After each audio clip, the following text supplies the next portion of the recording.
Wow, I was muted that entire time. No sound. No sound. Okay. You know what? It's for the best, because that way I actually get a little bit of a do-over in terms of my introduction. Guys, it's good to be back. It's good to see you. As always, I am woefully underprepared, both with my preparation, making sure that all my settings are right, that my focus is good. Like, I don't know how to how's that's a bit better. It's hard to tell when it's that small. Anyway, guys, hi. How's it going? I have a lot to talk about. It has been a crazy week of going through all kinds of alt-right bullshit that truly has just like kind of descended into madness. And so I wanted to take a little bit of time to, excuse me, regroup on what is going on in Ottawa, what happened in Toronto, and how it seemed to be different, or at least the way that it was received and handled was much different. And where do we kind of go from here? And to get things started tonight, I was, promoting tonight's Tech Talk on my Instagram. And I kept using the phrase, take back the night. And for those of you who aren't familiar with Take Back the Night, it is essentially and I'm actually going to Google it because the reason why is because I participated as a very young boy. My sister and mother took me to the Take Back the Night event. So we're just going to quickly look at the Wikipedia while my computer freaks out about something. So Take Back the Night is an international event and nonprofit organization with the mission of ending sexual, relationship, and domestic violence in all forms. Hundreds of events have held over 30 countries annually. Events often include marches, rallies, right? So Take Back the Night's foundation board members have participated in marches and events from the 1970s to present day. Early Take Back the Night events included a protest in San Francisco against pornography in 1978. One of the first Take Back the Night marches was held in Philadelphia, Pennsylvania on October 1975, after the murder of a microbiologist, Susan Alexander Spieth, who was stabbed to death while walking home. So Take Back the Night, for me, was it was that first of many memories. Okay, one of which is my first protest. I was probably like, I don't know, like 10 years old, maybe. Like, I wasn't even a teenager at this point. I was just barely like becoming a teen. I may have been 12 at the oldest. And it was in Oakville, Ontario, not far from where I used to live. And my sister and mother took me to the Take Back the Night march. And so I remember just being like my first experience with protest. And I remember showing up at, I think it started at Shell Park in Oakville. And there was like so many people there. And I remember like the energy as a kid and just being like, wow, there's like a lot of fucking people here. And there's a real buzz, going on. There seems to be something that I've never experienced before as a young lad. You know what I mean? And so once things kind of got started, my mother and my sister, my dad didn't come to it because I think he was working, if I'm not mistaken. My mom was like, the men stay behind. We march. The women are the ones who march. And the men stay behind. And what they have to do is they have to listen to stories of women who have been sexually assaulted, who have been raped, who have experienced domestic violence, partner violence. And, I said, well, I'm a boy. Why do I get to march? They said, well, children march with us. Like, we bring children in the march. Young boys can march. But when you become a man, you have to stand with other men, and you have to listen to the things that we have to go through. And to me, or at least what I've taken away from it in my older years, is very much we have to do this until it stops, right? Until it's not insanely prevalent in our society. And so to plant like a seed like that in my head as a young man, I think was really powerful. It gave me a lot of respect for understanding what, like, the power of protest. And I remember walking through the streets of Oakville, and I can't remember exactly what the chants were, and I even had a poster that I made. I made the Punisher skull, like, from the comments, and for the comics, and the sign said, "Children have voices too." And so I carried that and I marched. I loved it. It was great. It's performative. It's like fucking so right up my alley. Anyway, so we go to this protest, and the men stay behind and they listen. And I didn't hear any of that. I wasn't exposed to any of that part of it because I was pretty young. But yeah, we marched for like a couple of hours through, up Lakeshore on Oakville. We made like a pretty big scene. We chanted things, into the night, saying, "Take back the night," blah, blah, blah.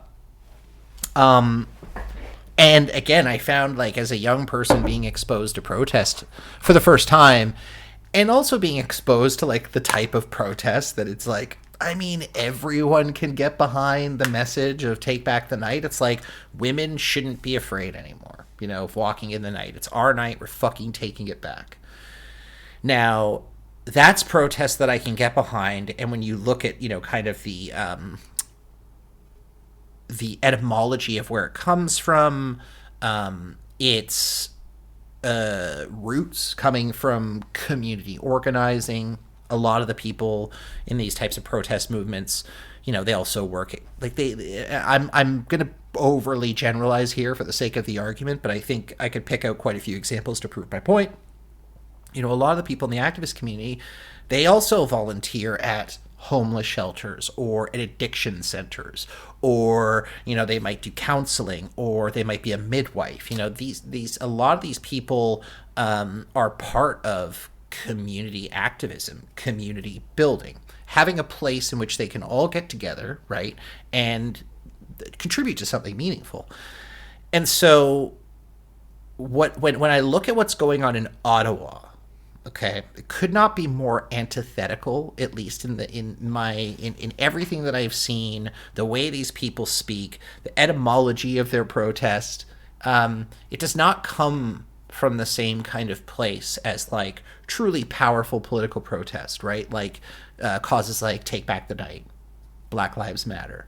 And so when we hear, these, and we're going to hear a lot tonight, we're going to see a lot tonight, we're probably going to get pretty pissed off tonight collectively. And I hope you get pissed off.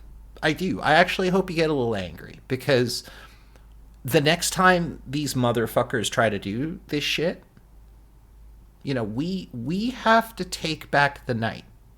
And that is the thesis of tonight's talk, is how do we take back the night? Not violently, not by going out there and ass kicking and blah, blah, but just in mass saying, hey guys, fuck you, end this shit. You do not have our support. Everyone thinks that you're a joke. Laugh these people out of the room, and can we please, guys, get on with our fucking lives? Because so many of us are deeply hurting inside and need to get out of this, okay? So take back the night with me, all of us together. Let's agree that, like, we're sick of this shit. We're sick of these motherfuckers, and we need a change. And that doesn't mean that we have to ignore the plights of working class people. It doesn't mean that we have to, lump them all together in with racists. But God damn it, if they don't distance themselves from that, then it's on, like Donkey Kong. I'm sorry. If you guys cannot adequately distance yourself from the radical right, from extremists, from people who want to burn down homes, I don't know what to do with you. And I think the country is very frustrated and doesn't know what to do with you either.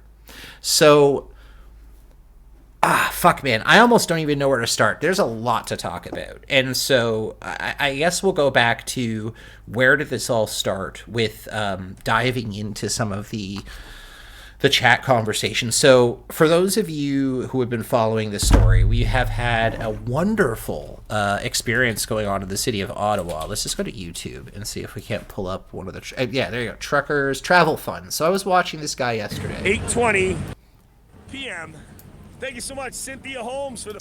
So this is So what I'm trying to dissect here in my thesis, I guess, guys, is this is not Take Back the Night. You know, these people aren't fighting for the freedom of all Canadians. What they're really fucking doing is like trying to reestablish a Make Canada Great Again movement. They're trying to recodify, a lot of what it is to be Canadian, or what we are as a country, in a very, very MAGA, hardcore fucking MAGA flavor shit. Yo, what's up, Stinky? Good to smell you again.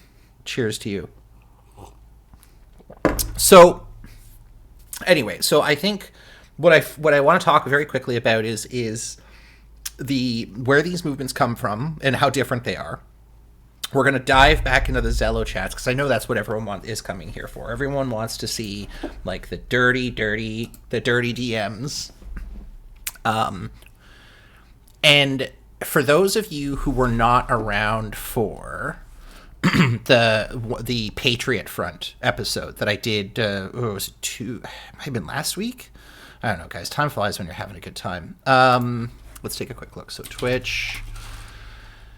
So we went through these documents from the Patriot Front, right, of these losers sparring, and sort of the organizational structure in which they put things together, and how heavily they have rooted themselves in non-violence. So again, ignore my stupid face down here, but no conduct under the influence, right?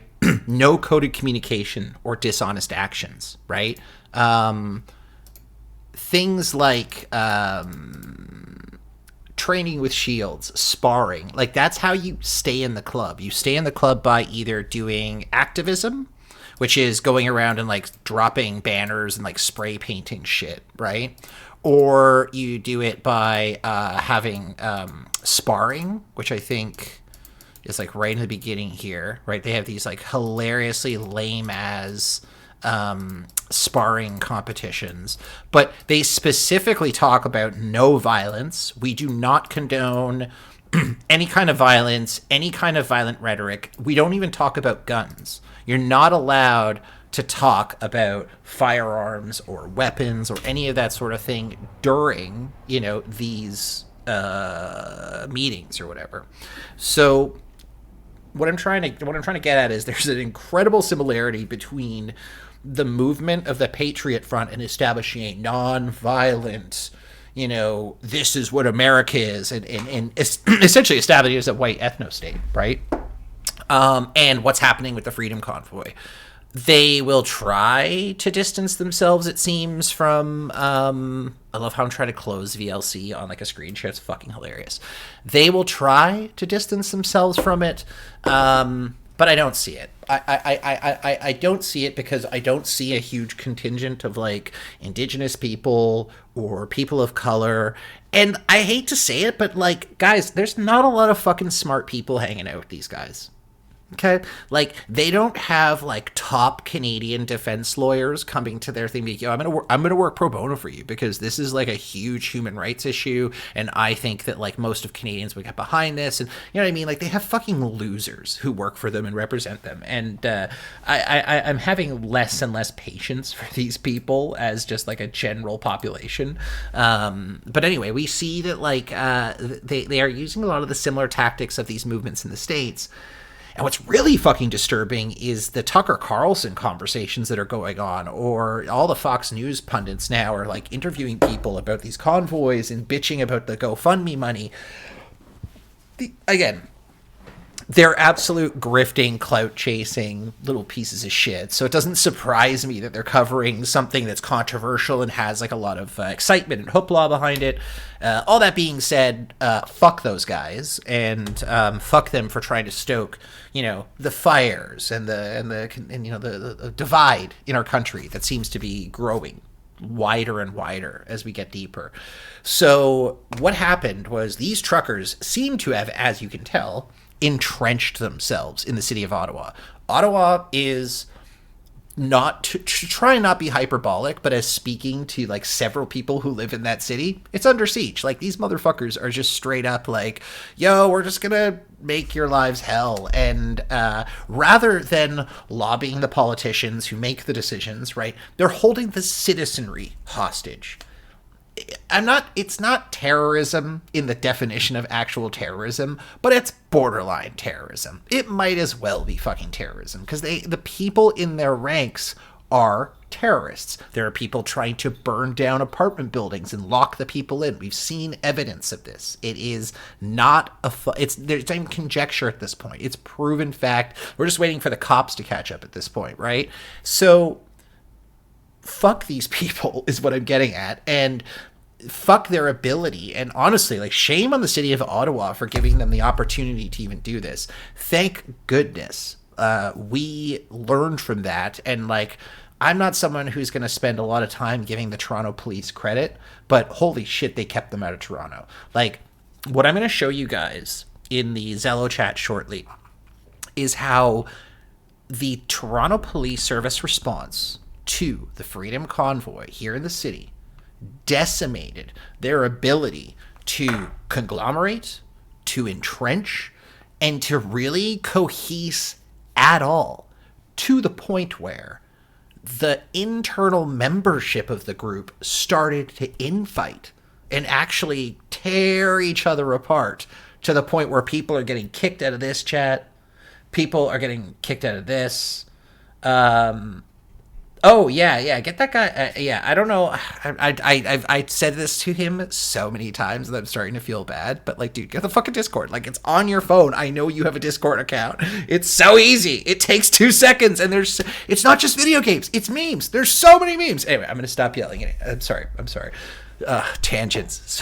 So what I'm gonna do is I'm gonna show you guys through the Zello chat how effective the blocking off of the streets was at stopping them from really achieving any of their goals. And we're going to watch the leadership fight a little bit. And then I think once we delve through that, we'll watch some of this awesome content. And again, I want to stick with the theme of like, take back the night, guys. We need to take back the night. And in order to sort of shift our thinking and somehow get ourselves out of this fucking what seems like intractable situation, there is a really great thinker named Daniel Schmachtenberger who talks about sense making and sort of how I don't want to get too deep into it, but he basically says, you know, we have lost the ability to make sense of the world. That is what has actually dissolved.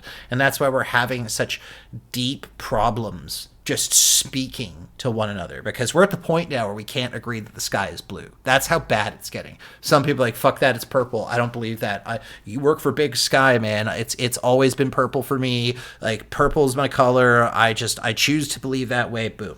So anyway, we're gonna watch a couple of Daniel Schmachtenberger videos and hopefully get some inspiration, right? Some like, how do we rebuild from this point? So without further ado, let's dive in. We're gonna use this awesome little program that I found. I keep hyping it because I really should buy it, and I will buy it. Maybe I'll buy it later on stream. Called Lonely Screen, that lets you instantly just AirPlay to a window on your Comptrode, which for those of you who know, just being able to quickly mirror an Apple device to a PC Comptrode is like pretty sick. Pretty sick, guy. Okay, here we go.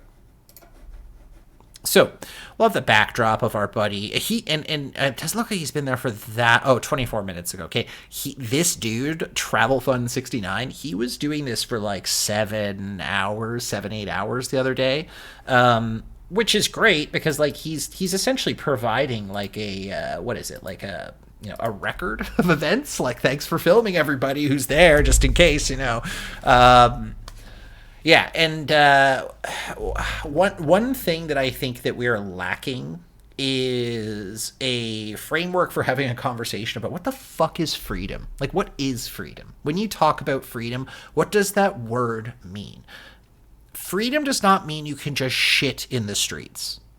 Okay? You can't shit in the streets. You know why? Because A, it smells bad. It's not very good. It's unsanitary. It's unsafe. There's a lot of really great reasons why we are not free to just shit in the street.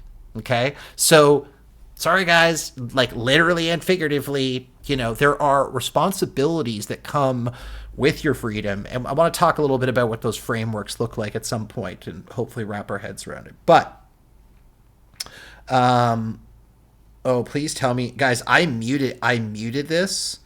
Oh, please tell me there's more content. There is more. Okay, there's some more content. Great. Updates for today. Couple of minutes of content. This should be really interesting. So,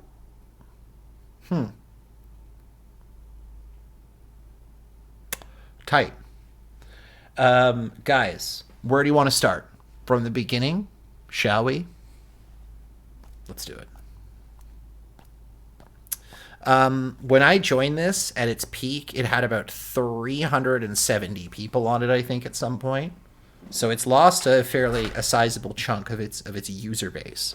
But even on peak, like protest time on the Saturday, it never went over 400, which is interesting. Now, mind you, they might have been using other means of communicating, like Facebook groups and stuff like that, but who knows. Anyway, so we're going right back to the beginning. We're going to shovel that filth. Okay, so a couple of things. I'll just narrate as I go. I've already done this a couple of times, so I feel like I've got the content pretty mastered. So this is when I joined. I joined right at 3:41. This is when I got access to the Zello channel. This one Saturday. Now, mind you, the protest started around noon, so it wasn't that deep into when things had gotten started. Okay, so some of the names, I love this, like Toronto Boy 700 is gonna get banned instantly. This guy here, stop honking, we get the point, Jesus Christ, because anyone at any point could chat, right? And so what they end up doing, another one is like, real smart, alienating the people you want on your side. Did Sun Tzu plan this for you? Like, there's some really great trolling, by the way. I think you guys are in for some really, really fun trolling material. So we'll get Catherine talking in a second. So the first thing he says is, hey, my voice chat isn't working. And then Catherine tells us, well, we're disabling the voice chat. But just an update to everybody that's within the Convoy for Freedom chat in Zello. This is a mod and admin voice chat only. Other than that, everything may be sent by a message. We have done this to protect, as we have been overloaded with the trolls. Sorry about the inconvenience, and hopefully soon we'll be able to open that up. Andrea, I have posted in the chat just before you as to why this channel is not opened up for voice. So instantly they shut down people's ability to voice communicate on the platform, which is like I guess a neat way to do things. Anyway, and then this Maplewood person is like, is there any more active channel to check out? Someone says, good cue, and then Maplewood is banned from the chat. It's like, get out. Now, this part is my favorite. She posts a link. It says, Toe.tv on Instagram is where you'll start to see live feed, right? And then this guy says, that link takes me to like mdior.com and an error page, which it did for me as well. And then this Kathy blocked that person for just like mentioning that there was an error message. So this is what I mean. Right out of the bat, as soon as I joined, I'm like, oh, this is going to be fucking hilarious. Like, this is going to be a very interesting looking in under the hood of these people and how they talk to one another. Canada Free, that's a new GTA channel. Not busy.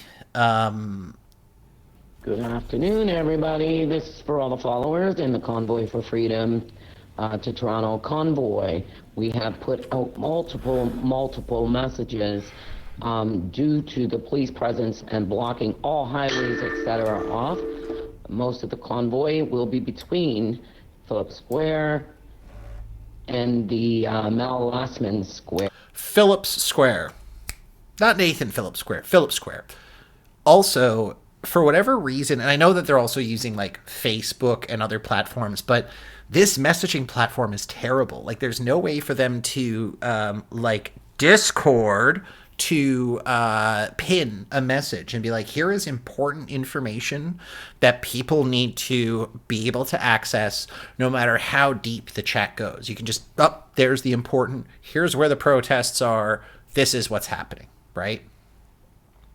Anyway, okay, so blah, blah, blah, blah. Is there anything in Queen's Park still? The Orangeville Convoy is parked on Avenue Road up to Davenport, and they're going to stay put until they get further instructions from Toronto Police on where to go. Otherwise, there are lots of big rigs parked here and the whole 250 cars behind it. So, Orangeville. and then you get this nice little like, oh, the police are with us. We got this convoy. Good afternoon, everybody. Everybody that has joined this chat here in Zello, just an update. The convoy that was going over to Queen's Park, based on the routing and the blocking of the police officers, they are scattered within the city, but the major one is now located up Mal Lassman Square. Mal Lassman Square. The Orangeville crew with the 10 rigs is at Davenport and Avenue. They're at Davenport and Avenue. The police are aware that we have stopped and parked. I'm going up and down to all the 250 cars and letting them know they can either stop there and park or... So at that point, they attempted to start to like blockade streets, but they were smaller streets, right? They couldn't get to Queen's Park because like, you know, they'd closed off University, College, Dundas. Like, there was a giant portion of the city that they were basically like, you can't come here, motherfuckers. We're shutting down the Gardner. Like, we're making it very difficult for you to even get into the city, or at least get to the parts where you can get entrenched, right? And this is where the Ottawa police clearly have failed, okay? Had they dispersed them or made it more difficult for them to get the trucks, it's not about the people. The people on foot have to leave eventually, right? It's about the immobilization of the city as a result of these giant pieces of diesel spewing filth occupying their streets. So yeah, this is just heads up, any parking on this side of blah, blah, blah, blah. Just FYI, police are closing all ways into Mal Lassman Square. So originally, the blockade ended at like Bloor or something like that, and they end up extending it up because they got a word of what they were trying to do. And you will hear more about how they try to circumvent some of the police blockades and stuff that in some of the voice notes that are coming in. But police are on our side. My nephew is a cop. That happened. They all are, but cannot say it. This is, again, evidence of the delusional amount of, like, the delusional thinking that is going on in some of these communities, right? Ambulance, Davenport, let's all be respectful and let them through. Biggest protest of the century. No, not at all. Not at all. G20, motherfucker. Like, go fuck yourself. Shut the fuck up and... No, absolutely not. Anyway. Everyone remember to stay respectful to the emergency vehicles and let them through. So one thing I actually just want to go back to, right, in the housekeeping is housekeeping. Be nice to the police officers, be courteous, offer them a water bottle if you have extra, clean up after yourself, and let's keep our cities and country clean.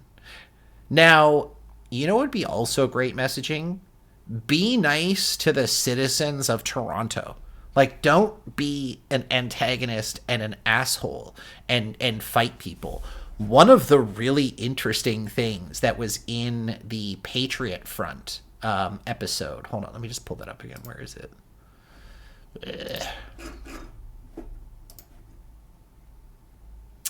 There was a document where I hope I can find it here, where they literally basically say, where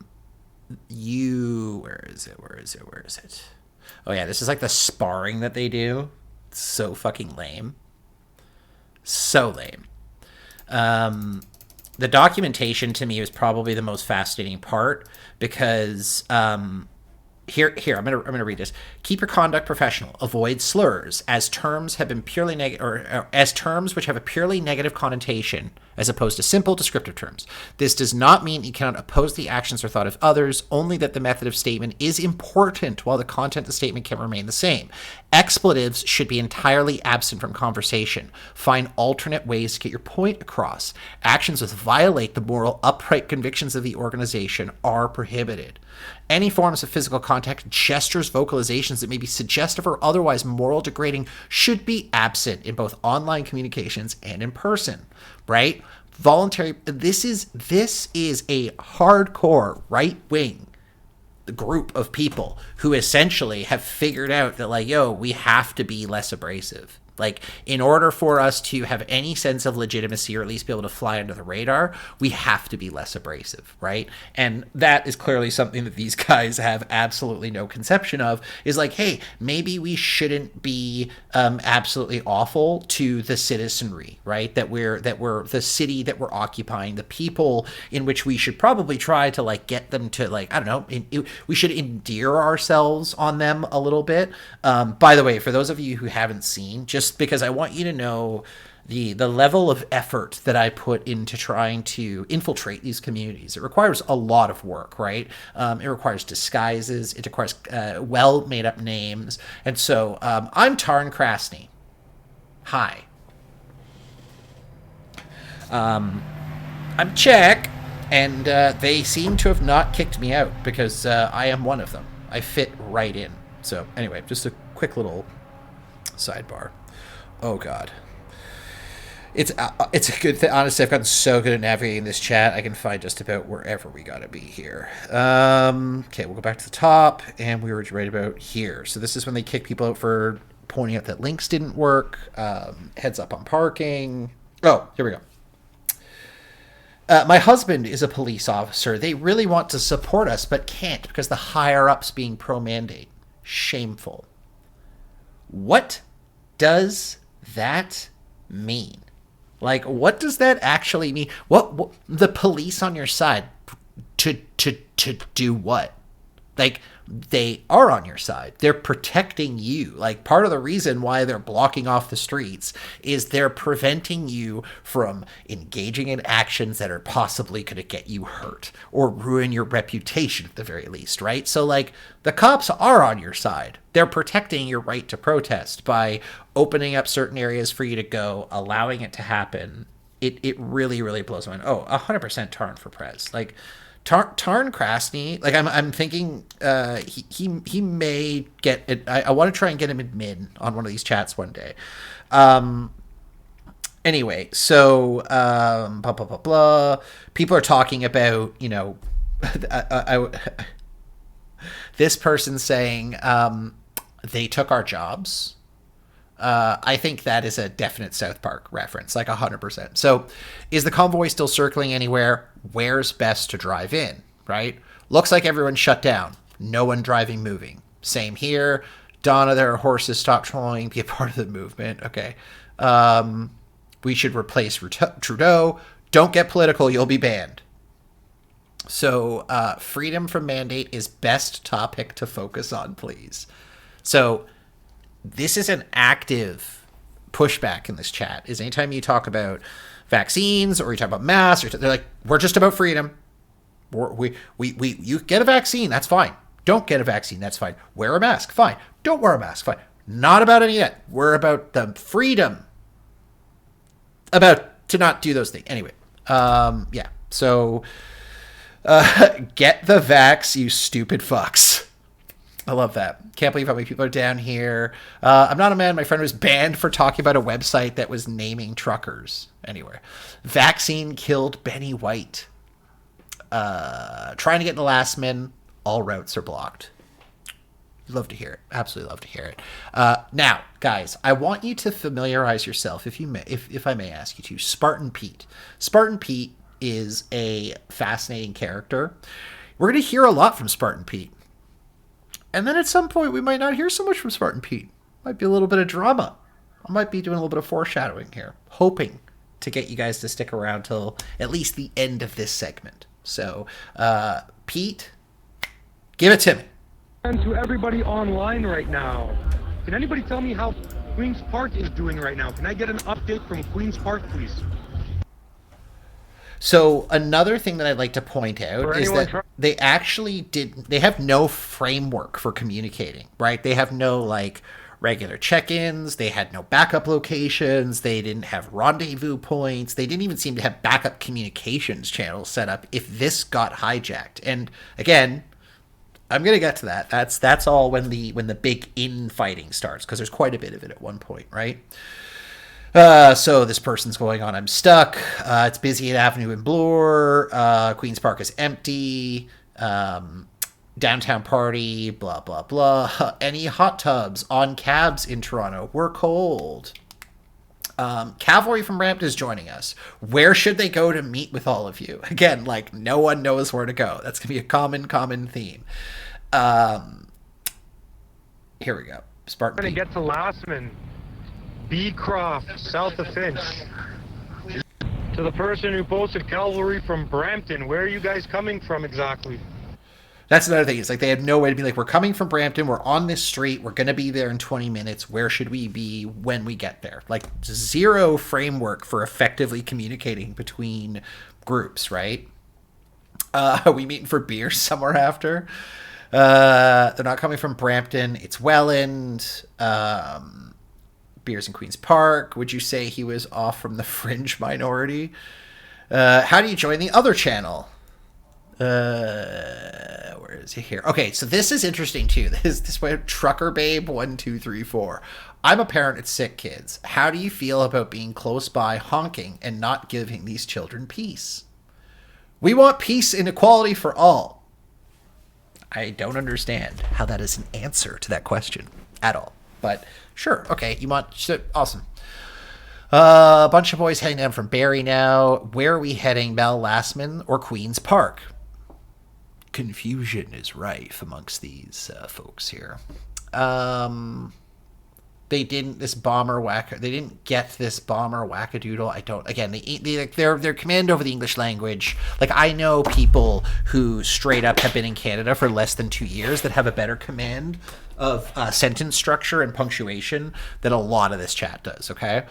We're at Bloor University. Bloor is blocked for distance. This group is nowhere near sick kids. No one should be anywhere near you. It's all blocked off. I mean, there's a point there, but we can still hear the trucks. Like, you're fucking idiots. Anyway, our group comes with respect and love for all, avoiding hospitals and businesses.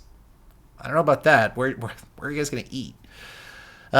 Seem to be lacking respect for science, medicine, and education. Bunch of redneck morons. Ram Ranch, am I right? Hope you all get kettled at Ram Ranch. And then Spartan Peak blocked 5 against immediately for chiming in there and giving a little bit of a pushback, which is interesting.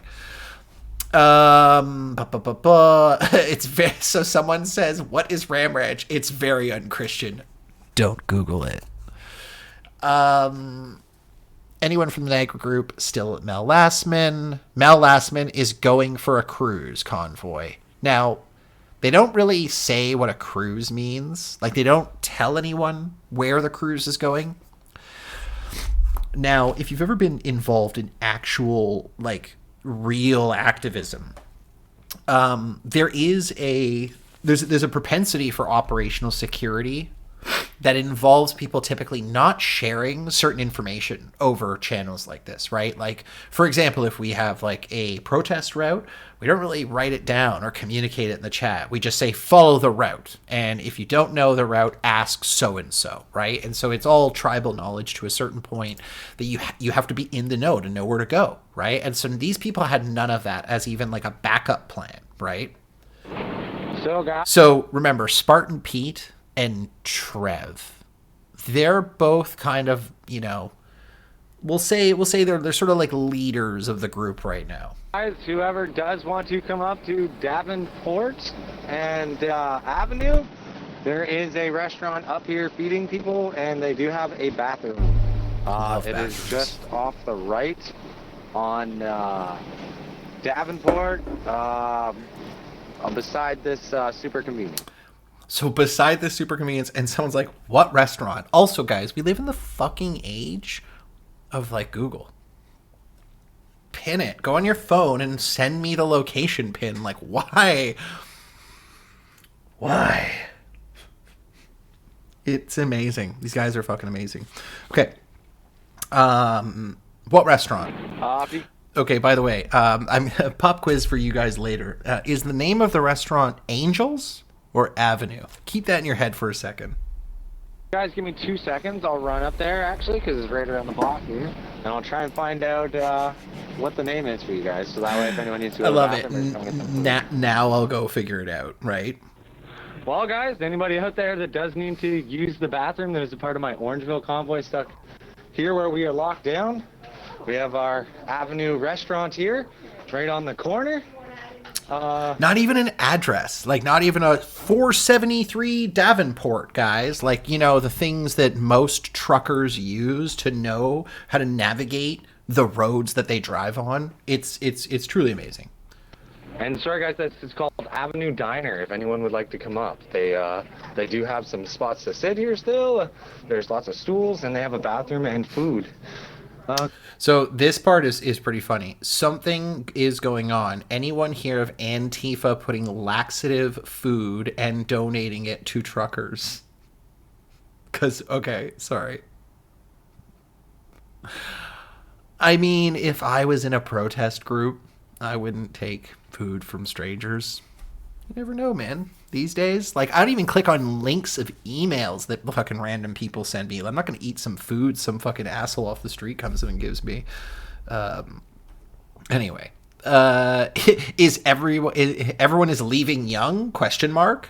It's like, just so you guys know, this is pretty freaking amazing. We are at Davenport and Avenue. The police are being amazing. Everything's good up here, guys. I will say that Trev has an air of positivity and peace and love that you may get endeared to by the end of our exercise here. What I will say, guys, is if you stick around to the end of this, we're also going to be delving through a couple of tweets that have access to some of the Zello chats I missed on the other channel with some really racy shit. Like, the raciness, I know this might seem a little pedantic right now. We're going to get there. Don't worry. Anyway. Right on, guys. We are here. Come out and make some noise. Sir Queen West, InfoWars News is trying to incite people into a bad reaction. Keep an eye out. And someone's like, InfoWars? Are we changing location? Everyone broke up here behind Mal Lastman. So it's 5 p.m. and shit's falling apart. This has been going on for about 5 hours and it's already fallen apart in Toronto. Honestly, I feel bad for my friends and family in Ottawa who didn't have the luxury of what we saw, which is just yeah, okay, we'll let these guys blow off some steam and we'll call them idiots and we'll laugh them, to their faces, and then when it's all over, we'll just go back to our lives, right? It's very unfortunate that's not possible. Right here on the screen, this is what's going on in Ottawa right now. This is fucking basically live up till 20 minutes in the past, maybe. Anyway, people love Trev, which you got it. He's just a great guy. Other than him working for a Nazi convoy. I guess I'm being told we might be moving, I guess, as well. So come to Angel's Diner. There's bathrooms and stuff here. Oh, wait, I don't know what it's called. Oh, wait, blah, blah, blah. And then he's like, oh, we might be leaving? And then this Pete. Can someone update the incoming drivers where there are protests going on right now so they know where to go, as the Mel Lastman convoy has gone for a cruise? Right? Okay, so this is where things start to get interesting. Mods or admins online? Any mods? So this is blah, blah, blah, blah. Sorry to join in late. This is at 5:12 p.m., by the way, in the day, right? Sorry to join in late. Where should I go if I want to wave my flag? Queen's Park or Last Man? And it's like, both are closed, dude. No one is at either because your movement is crumbling at the seams. It is just not able to get any steam whatsoever, which is truly visually stunning, yeah. So I'm heading to the 7-Eleven on Royal York in Eglinton. That's where Doug Ford's brother Randy hangs out. Barry needs to know we got 18 Patriots in this convoy looking for somewhere to go. And then Trucker Babe comes back and is like, can I confirm you're all heading home? That's where I can confirm you're all heading home. That's where everyone is going. I love Trucker Babe. She's great. And then Spartan Pete blocked Big Rig Prime for saying going to hang out with Doug Ford's brother, I guess. Or admins online. Can we just update everyone that the Mel Lastman convoy is just out for a cruise? No one is at Mel Lastman. They decided to go for a drive. Any incoming drivers are more than welcome to join an existing post. Can we let incoming drivers know where we have protests? And Trev, if you could give me a call, please, I'd appreciate it. Right. And for the people in the chats asking, the Mel Lastman convoy has gone out for a cruise. We know there are protests going on at Queen's Park, Avenue in Bloor, Avenue in Davenport. So again, he's basically disseminating incorrect information, even though he is a trucker. He's not like a troll or anything like that, but they cannot keep their shit together. It is truly something else. It's stunning. Like there's no other word for this level of like abject incompetence. And just a general update, we heard that the Mel Lastman convoy has gone for a cruise heading south. I googled it, but no joy. What does on a cruise mean? It literally means they're driving around the city aimlessly with no direction because they are essentially a leaderless collective. We'll get to that. I'm not going to go down that rabbit hole just yet. And they're like cruising, and this is they took our jobs, which is another Randy Marsh impersonator for sure. And there's actually I think there's one or two like Randy Marshes. Please park back. We're gonna try to wait for them. And then we're gonna. Like, what I don't understand is why are you sharing the honking with the people who are also honking? Like, I don't. I mean, I'm not on their level, and I hope to get there someday. Incoming driver here. Where would you like us? Heard the honk was code for something. Can people clarify? Randy Rip. Oh, yeah. Do we need to show Vax verification to sit and eat? No. Beautiful. What's the place called? Angel's Diner is the name of the place. Angel's Diner or Avenue Diner? Angels, I think. Avenue. And here's where it gets... Guys, that was Avenue Diner, because we are at Davenport and Avenue. It's right on the corner, Avenue Diner. And we have a driver in need. 2014 Ram with a 5.7 Hemi needs a serpentine belt. Is there anybody that's able to assist? See, I know nothing about like professional cycling at all. I know nothing about the Tour de France. I know nothing about that shit. I'm pretty sure when they do those races and stuff, don't they have like cars that have parts that like follow the race along so that if someone gets in serious trouble, like they can do something to their bike? And even not in a race situation where it's like, yo, your bike's fucked you out of the race. Like, wouldn't you want to have, like, how are there no mechanics that are like, yeah, no, I'll come. And if anything breaks down, like, I got a tow truck. It's got all the parts that we need for most Ford F-150 yada yadas or whatever. Like, and I'm sorry I just continue to poke holes in these people's plans, but it's just clear that there's a lack of plan. There's a lack of organization, or at least a lack of serious activism that at least the left has a really good handle on over many, many years of having a wide variety of protest movements and labor actions with a gradient of efficacy, right? They have had everything from being laughed out of the room to actually having like meaningful legislation published, or passed, not published. I'm drinking. It's going to get worse from here, guys. I apologize. Okay, where's the vehicle? I may be able to get someone to go to a parts store quick. And then thank you to the user in the comments offering assistance for the gentleman that needs. So is that it? Is the problem solved now? I'm telling you, no, probably not, but that's all they talk about it. They don't say anything. Like there's no follow up. I'm like, hey, did that guy get the help that he need, guys? Like, did we get that done? My horn broke.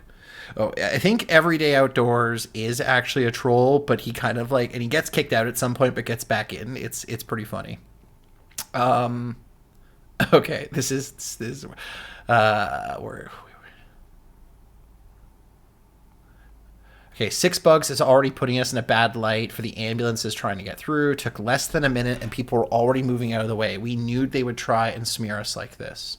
Get out of our city. Ha ha ha ha. Someone says 6 buzz? Toronto News Agency. More so the GTA. They cover news. They want to. I mean, yeah, that's how all like news organizations work. They cover what they want to. Anyway. Probably a Marxist rag. Love that. Headed for Lastman. Don't see any funny convoys there. Blah, blah, blah. This is so sick. Randy Rip is up a million. He says, guys, please make sure that any gas or diesel you get from Friends of Truckers, you taste it first because they're adding sugar to ruin your engine. I repeat, please taste your gas before you fill your tank. For the people in the comments asking about Lastman, we made several updates. The Lastman convoy That's so went good. For, That is so good. Downtown. Avenue in Davenport and Avenue in Bloor. That's and Queens hard. Park That's and hard. That's so fucking good, dude. Randy Marsh and Randy Rip. You can take either Yonge Street down or Avenue Street down, is what I am being told, and there is access. And like I said, he's talking to Randy. He said Randy Marsh. That's great. Thank you, brother. And like, I love how like some stuff gets by them, like they don't notice it and they don't cut it down, or they don't ban it, and then other stuff they're just like, no, we're banning you immediately for asking a question that's completely reasonable. And again, people are like, where do we go downtown? There was an assault just filmed on stream. Antifa person hit something trying to let traffic through. Instagram RTP. Oh, okay. An assault happened. Everyone's wondering what's going on. Where's the video? And then they're like, peace and love spreads freedom. I'm like, ugh, I don't know about that. My brother had to come in and got the shits. He said maybe there's a lady giving baked goods, maybe prunes. So, Randy Marsh. Okay, TY for the info about heading south. This fucking socialist city is built by libs handouts. Headed to Avenue Diner to join y'all. God bless them for opening the doors for us to have a good meal and a rest stop. Okay, again, I think they're trying to endear themselves to the group so that people don't think they're stupid. But anyway, they're, again, trying to distance themselves from violence. Anytime violence comes up, they're like, okay, we don't want to talk about that. We're here about freedom. And again, people, genuine thanks. There's something where advice from the dog. Oh yeah, of course. There's a lot of banning that happens here. This is just more stuff about logistics. Okay, here we go. Oh, Heather Best. Let's hear from Heather.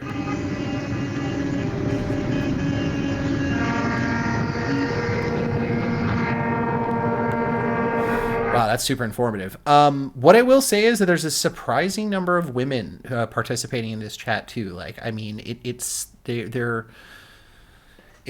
obviously like a fairly patriarchal protest movement, but there are a fair number of women who seem to support these people, or at least their sock accounts that are made to look like women. Hey Heather, can you give us your location? We are partying at Avenue and Davenport. First of all, she sounds hammered. Second of all, partying. Like, I don't know, is it protest? Is it party? I mean, I get this. That's a bad criticism. I'm going to take that back. It's just so stupid. I hate how they keep calling it a fucking, like, we're partying. We're having such a good time. This is to the folks that are in the Convoy for Freedom to Toronto chats.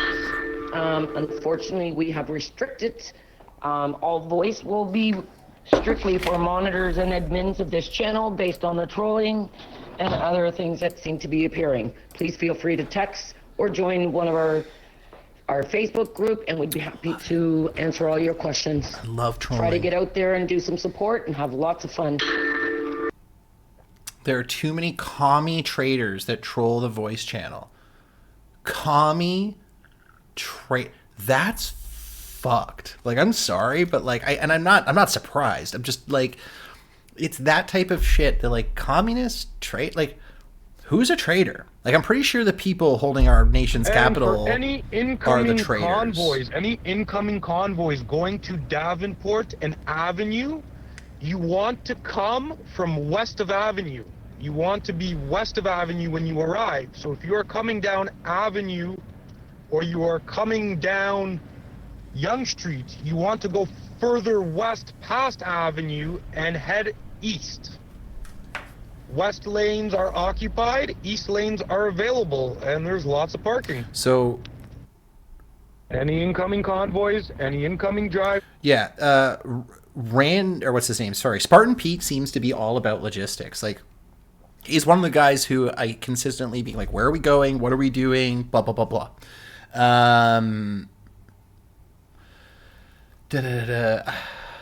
Oh, yeah, no, I just wanted to catch this. This is pretty great here. I think this guy gets kicked. I love this. I love this. Randy Marsh. Yes. Own media. CNN, Convoy, News Network. No bias. No libs. That's so good. I don't know. I think it's great. Convoy Steven. I'm here. I'm parked. I'm not leaving. Guess what, dude? You fucking left. Fuck you. Like, you ended up leaving. Suck my fucking dick. Locked my keys in my truck. So, this one's good. He locked my keys in my truck so I couldn't move it even if I wanted to. It's like, they can break your window open, right? Like, it's not that difficult to get you to GTFO out of here. So, for any drivers still heading downtown, if you want to get to Avenue Road and Davenport, you want to come from... No, thank you guys. If it wasn't for you, this wouldn't be possible, And, I was kind of a little bit happy earlier. I posted it up in the chats. CP24 actually said something positive, which shocked me, the mainstream media. Like, these guys have such a gripe with the mainstream media, or just truth in general, whatever you want to call it. It fascinates me. And one thing that you are seeing is there's a lot of people who are taking this opportunistic route. Like this guy over here, Travel Fund 69. He gets so much money. Like, when you see like some of these super chats that he's getting, look, he's getting $10, $5. Some of them are hundreds of dollars. Like, he gets $50 US like super chats, right, from these people just saying, we love you, you're awesome. I mean, you guys can literally follow, like, it's slightly depressing, but you can follow along on the right and just see how brain fucking washed these people are, and how people like Travel Fund 69 have filled a void. That's all they will ever do. Like, if the mainstream media went away tomorrow, these assholes would be all scrambling to be the next Ted Koppel, okay? They probably wouldn't get that reference because they've, media literacy is not their jam. I love Kenny Rogers. Beep, beep. Oh, yeah. I love this. I love this. And they put laxatives in the bench sushi. And then someone says, LOL. Kenny Rogers says, what the hell is bench sushi? We don't get that in our parts. And then someone says, yes, explain bench sushi. Party platters left out on a bench for nibbles. Usually good. Someone tampered with these ones. Ken confirmed they were tampered with. Why can't we speak? And then Vladimir Putin tries to say something, and this guy says English only. It doesn't maybe you should notice that his name's Vladimir Putin. A little bit of a troll, a little bit of a little Russian troll. Blah, blah, blah, blah. What were we going here? I only eat Canadian foods. Raw fish will give you worms. Whoops, no, I do not want to message these people. And then I think Randy at some point is joking around how about he's shitting himself. Like, it's pretty fucking great. Hope no one's flying from America and Toronto. Just crossing Warden. There's all this talk of food. We have to find a Harvey's or something. They won't serve you if you're not vaxxed, which isn't true. You just can't sit in the restaurant for a prolonged period if you're not vaxxed. But anyway, I think he's a troll, so I don't know why I'm pushing back on the trolls. One sec here. Okay, so we could spend a lot of time going through the stupidity of all of these guys' chat, but what I really want to dive into without losing the plot here is when things start to break down. Okay, I want to get in the actual fucking breakdown of the Convoy chat, which starts happening right about here. So after I woke up to this, Spartan Pete has removed moderator rights, So he removed mod rights from this person we've been hearing from, this person we've been hearing, like, and Trev, right? Peace and love Trev has been removed as a moderator. Trev comes in with a Pete, you motherfucker. Shut this channel down. Spartan Pete's response. To Trev in the comments, can you let Steve or myself know why we were deleted from the Facebook page and why you took over the TikTok account? The TikTok account belonged to the group, and I didn't hijack anything. People had jobs to do and things to do, and we were working on the fly. And then Trev was like, everyone, I tell you now... everyone, Pete is done with all of this. He's not our leader. Sorry, folks. To Trev, I never claimed to be your leader at any time, shape, or form, and everything needed to be put to a vote. So, until Steve tells me, I will not be quiet because you're the one acting like a child. And then I say, I think it's time to kick this Trev guy. And then Trev says, peace. Do not do this, Pete. Do not listen to Pete. And then I come back with, sorry, I mean Pete. I mean, let's kick this Pete guy. Our real problem is have him. Sorry, our real people with this have removed him as our leader. Anyway,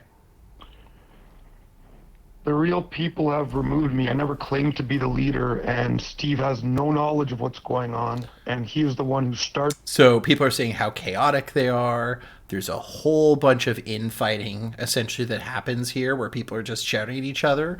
And then at one point, and this is where, like, the real fun drama starts to happen, is right about here, where this guy named Steve removes moderator rights from everyone, including Spartan Pete. And then Trev comes in with the hearts, and I come in with the wow, you love to see it. Thanks, Trev. And then Spartan Pete is like, I never was nor claimed to be the leader, says a bunch of shit, and then Steve Boy blocks Spartan Pete. So they're kicking people out left, right, and center. Like, this is where the infighting really, really started to rear its ugly head, and it was super fascinating to see.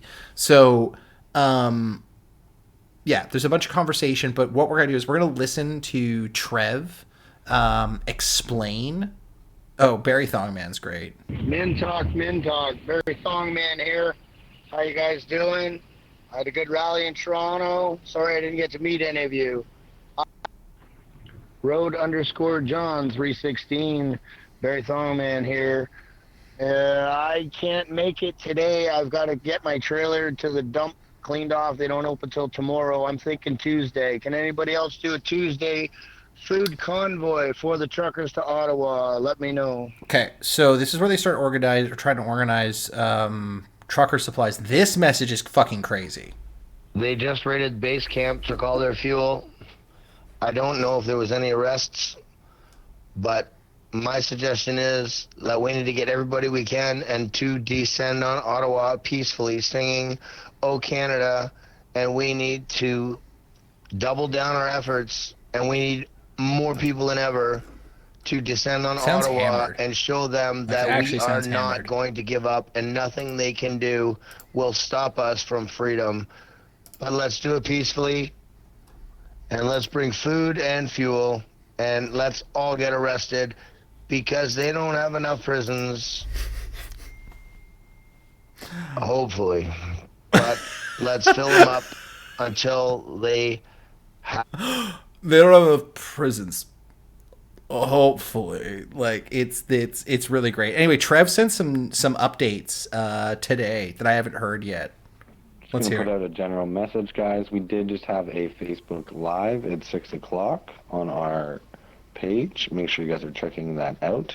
It just kind of touches base on a little bit of what. So this is for Toronto, but because like this is after the Toronto, this is like the day after. I think this was on like the Sunday. Like this was like Sunday night that Barry Thongman was coming back with like, oh, they're raiding them. Where we're going from here. And then general message again, and as well, I am going to play our national anthem because I haven't done. Oh, suck my fucking dick, dude! I'm not listening to goddamn national anthem.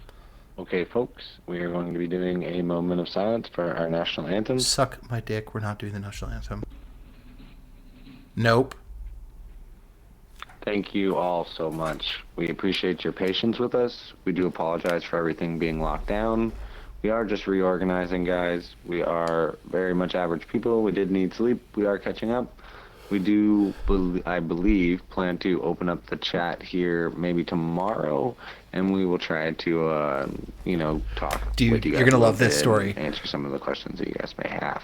So, one New Year's, we went to Montreal with a friend of mine who's an engineer. He was going to McGill for engineering, and he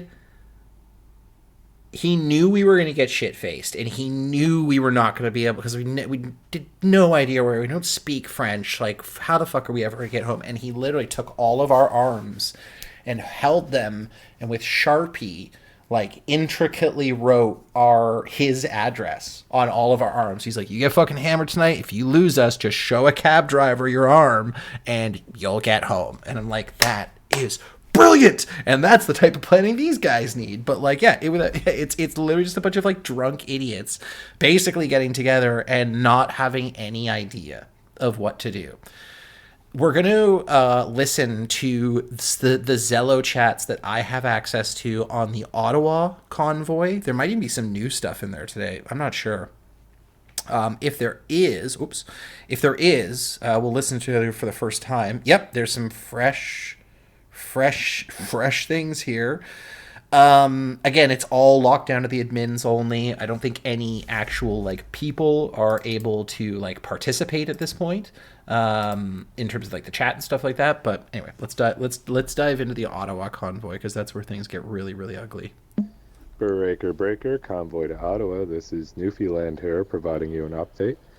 Many of you may have heard the police chief of Ottawa's statements regarding what happened at 302 Coventry and the situation that is now there. We can confirm this is an utter lie. We have live video and footage coming in real time from 302 Coventry with no fences, lots of gas and saunas and hot tubs and bathrooms. All is well at 302 Coventry. Just remember, folks, the cathedral media is falling apart and they cannot do anything but lie about you. Hold the line, remain peaceful, keep doing what you're doing. We will win this battle. Yeah, very good. Thanks a lot for that update. Sounds like there's an awful lot going on. I've been monitoring the city, the communications with the city hall and the police and everything else that are going on. Sounds like they're trying to eliminate fuel being brought into Ottawa there. Also, 10-4, they're going to try their best, but this VA6LM guy is a fucking piece of shit, and you'll see why later. There's a lot of really other Zello chats that we're going to go that some people captured off Twitter. That is going to be very informative stuff. So here we go. For now, it looks like we've got the situation well under control. Newfoundland, you in there? Yeah, okay, Newfoundland, I heard your update there. Just give us a little bit of a basic update on the update again there, just to clarify a few points there. You guys were over at the park there, the main place where they're filling up the fuel? Yeah, 10-4. So Coventry was hit last night. There was police presence, about 100 officers from what we're being told by boots on the ground. They did have a bird in the sky as well, and fucking losers, dude. They came prepared, but they didn't take a whole lot of fuel. They took a couple of trucks that had jerry cans and went on. But what I was described by the organizers on the ground was that it was inconsequential, insignificant in terms of the amount of fuel that was taken. Also, there were no bathrooms taken, there were no saunas or hot tubs taken, no Hot food was tubs. taken, and most importantly, no fence was erected.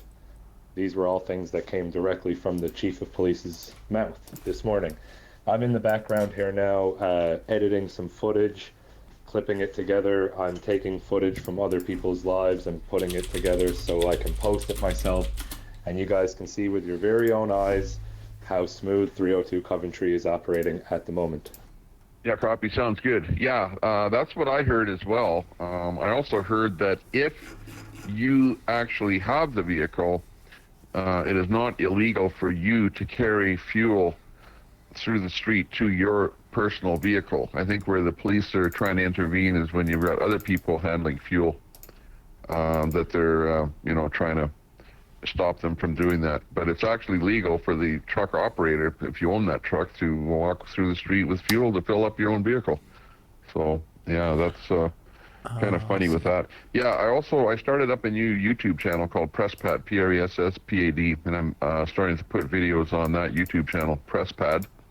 And just give out the name of your channel there, Newfoundland, on YouTube, where you're going to be posting those latest videos.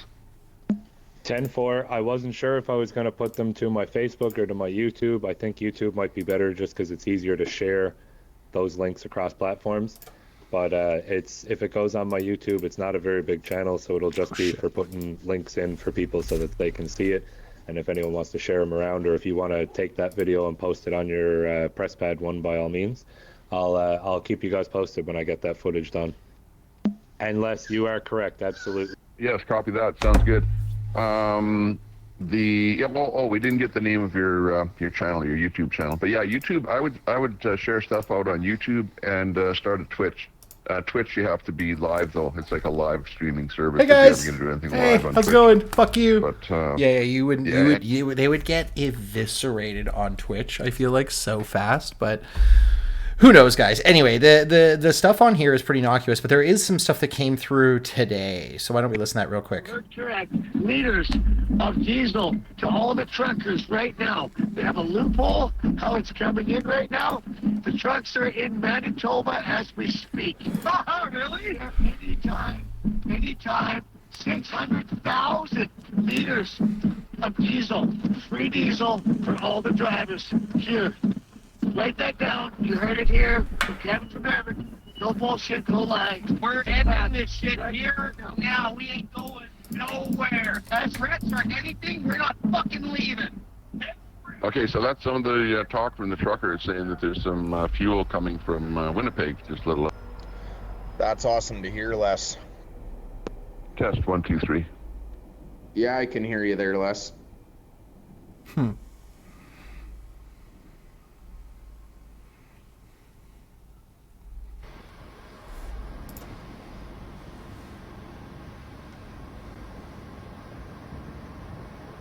Wow, these guys are such fucking losers. They're the biggest losers in the world. Look at this shit. Oh my god. This is mind-blowing how, like petulant children with their toys just shutting things down. I'm not going to bore you guys with installing Maltego and going too deep into the woods, because I was going to do some demonstrations on how to build some profiles on these individuals from the information that we can glean and what's publicly available, and start to at least uncover some of what we can see as the organizational structure of some of these groups. We might dive into a technical demonstration later. For now, I want to. We're staying in the same gear. We're just going to switch speeds a little bit. I do want to spend a couple of minutes going through the awesome work done by Jane in Alberta, who captured a bunch of Zellos that I missed on the Ottawa Convoy chat. And some of it is very telling, let's just say. So I should be able to find the thread that oh, this guy's great. We gotta. So this is Kathy. Please don't think the Canadian truckers are fighting for freedom. Is there any way that we can open this in a new window, please? Thank you. Wow, this woman tweets a lot, which is impressive. Oh, here we go. Wait, This is the winds run for you if you support this Convoy. Anyways, for 1 hour. I know that maybe this isn't going to mean crap. Okay. There was... Wow, she's been busy. Sorry, like, I remember I could find this like 2 seconds yesterday when I scrolled down. Now there's just like so much stuff to go through. Oh, it's coming. It's coming. We're getting there. Oh, yeah, these are the assholes. This is the way that's wanted for basically trying to set a building on fire. And I posted on Twitter like, oh, yeah, you know, like the time they tried to burn these people down. And like people are just straight up not acknowledging like the reality of the situation, that these things are even happening or that's even possible, that such insane, you know, violence could come from these psychopaths. We're almost there, guys. I swear to God, we're almost there. Interesting.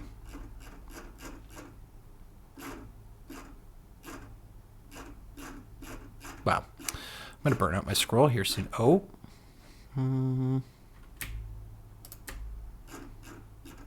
Here we go. Okay.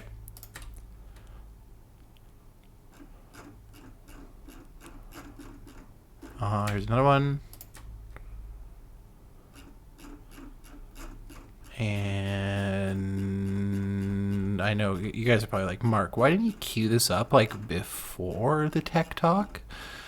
But that would have made sense. So I can't do that. So I have to do things, what we call bass-ackwards around here. Oh, we're in for some treats here, I think. So this is one of the leaders. His name is Pat King. He's an absolute psychopath. And a lot of people don't understand what that means. And what there is there's an end game. It's called depopulation of the Caucasian race, or the Anglo-Saxon. Okay, yeah, sure.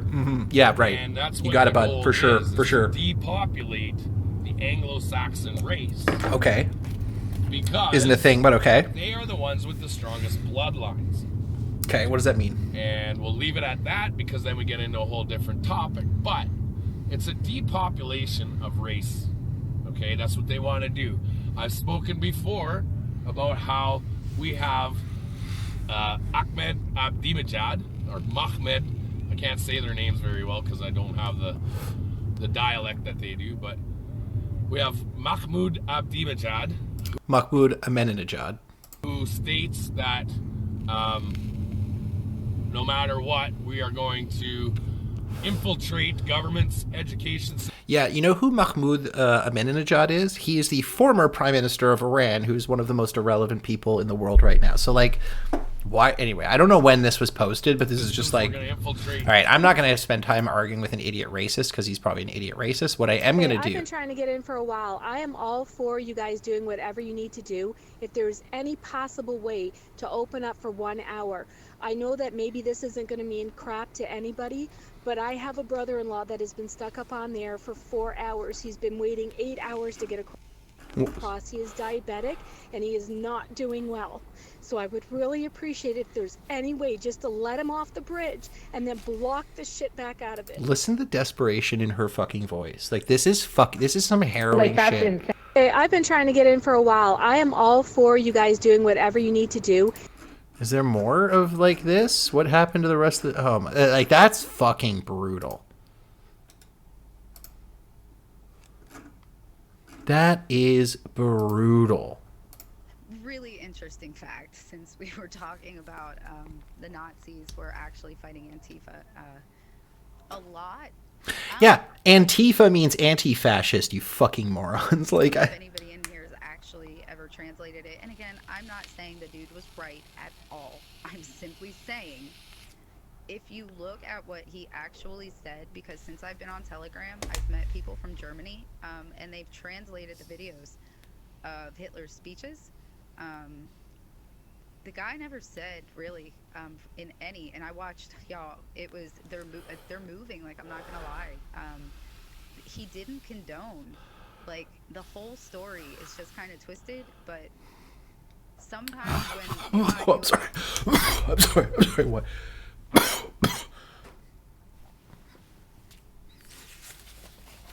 Okay, I gotta have a dramatic moment for a second. What? What? Did I? Okay, guys, did anyone in chat just hear what I heard? Like, not crazy, right? That was the most insane thing I've heard in quite some time. Oh my god! Like she basically threw down like a Hitler was right. Oh,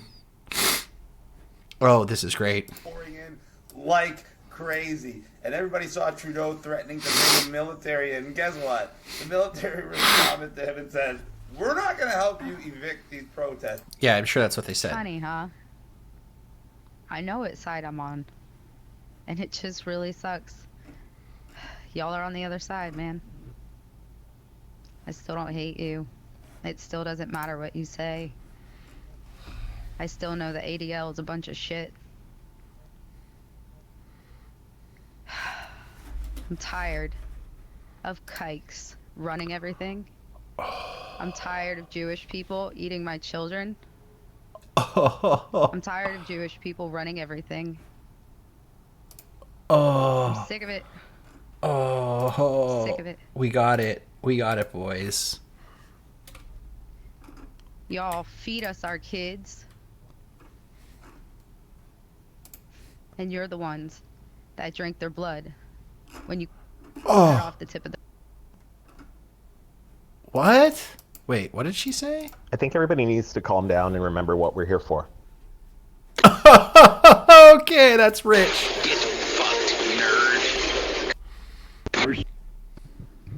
Yeah, they're definitely not vegan.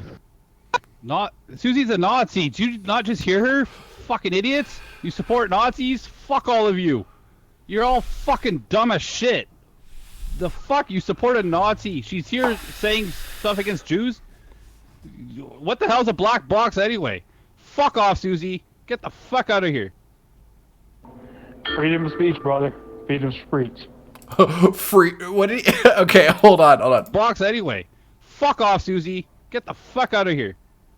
Amen, brother. Fuck Susie and fuck her. Freedom of speech, brother. Freedom of speech. Sorry, get the fuck out of here. This is so good. Is anyone else hearing Freedom this? of speech, brother. Freedom of speech. Freedom of speech. Freedom of speech. That should be their fucking slogan. Freedom of speech. Freedom of speech? I fucked that one up. Freedom of speech, guys. She's on our side. So, hold on a second. You actually don't have the freedom of speech in Canada. You don't. You don't. If you want the freedom of speech, go move to America. They have freedom of speech. We don't. We have a privilege of speech. There's a privilege that you can have of speaking, but that privilege can be taken away from you, right? Guys, if she wants to talk about this, you let her talk about this. Honestly, my Twitch clips are amazing right now. Who is this guy? Who is Warlock Bill? Who is Warlock Bill? Is Warlock Bill a Twitch guy? Because if Warlock Bill's on Twitch, I'm finding him right now. Twitch. Let's check out Warlock Bill.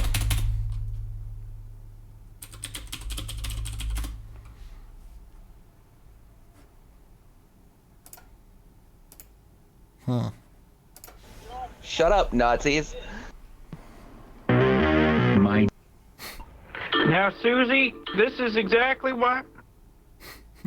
Now, Susie, this is exactly why I didn't want to make you a mod. Oh. Susie, seriously, you need to get help, girl. There's something fucking wrong with you, you anti-Semitic Nazi bitch. Seriously. Why isn't Susie the Nazi banned yet? Oh my god, so Max... Sorry, did Maxime say something and they blocked them? Oh my... Wow. Wow. Dude, please tell me... Oh, you gotta have more of these for me, Farrell. You gotta have more of this stuff for me. Let's go to your tweets and replies.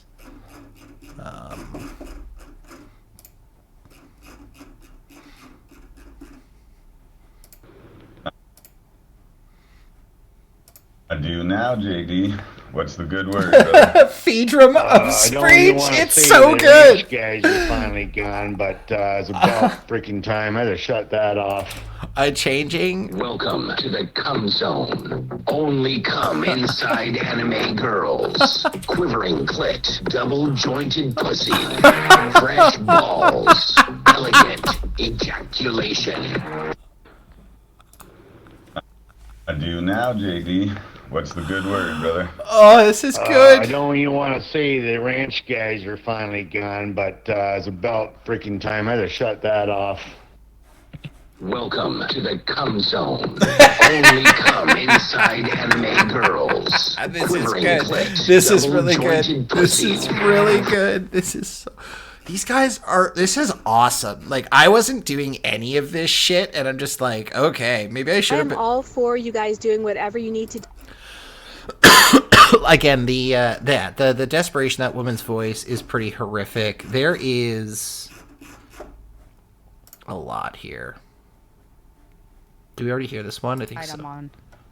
Yeah, I'm bookmarking this because this is something I want to come back to for a later episode, I think. We were talking about the Nazis. Oh yeah, moving speeches. Yeah, we don't need to go too much deeper into those psychopaths. This is fucked though. I didn't realize that they were that like out and about. Be funny, huh? I know what side I'm on. Okay, we know what side you're on, babe. Some Hank Williams, or if you got some George Jones or something like that. If you want to troll them, you play God's music. You play good country music, and that will get them good. Or you can play some Johnny Cash, early Johnny Cash, not that later stuff where he kind of went off the country train. You know, something with some steel guitar, and you play that music for them, and that'll pretty much drive them insane, I think.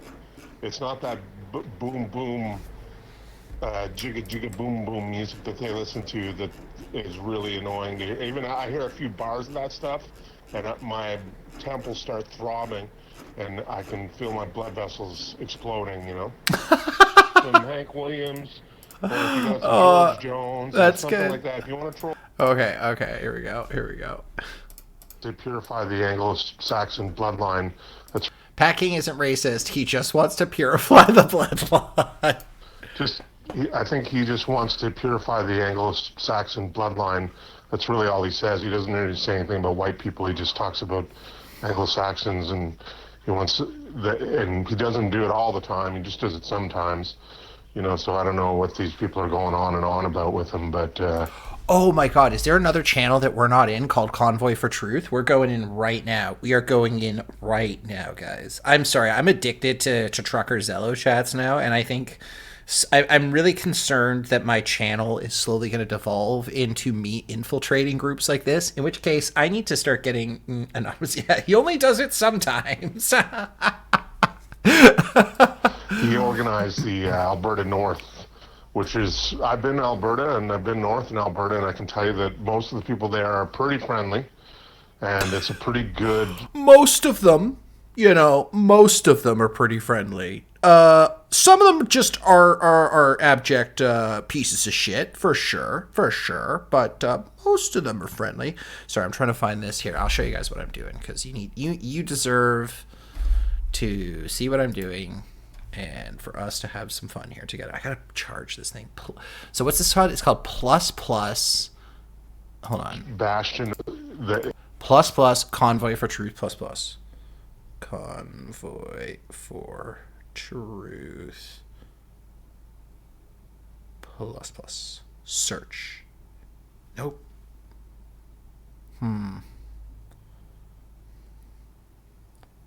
Search. I wonder if it has to be plus Convoy. That's unfortunate. Okay, maybe this group no longer exists. And he doesn't do it all the time. He just does it sometimes. You know, so I don't know what these people are going on and on about with him, but... Williams, or if you got some George Jones or something... Oh, we already heard this one.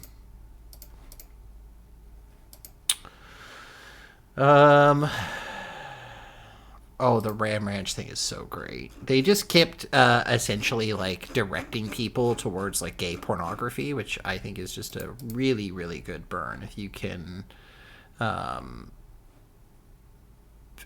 behind that. Where the fuck? Oh, here it is. Here it is. It's coming up in a second. I want in this chat. How do I need to get this chat? How do I get in ++ Convoy for Truth? There's got to be a way. There's got to be a way to get into this.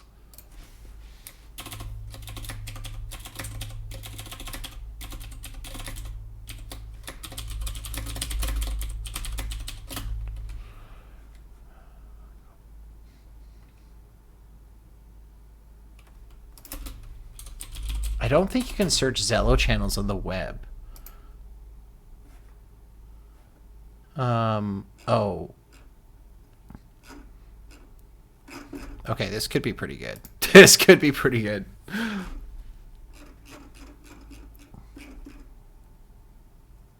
Oh, yes. Here we go. Here we go.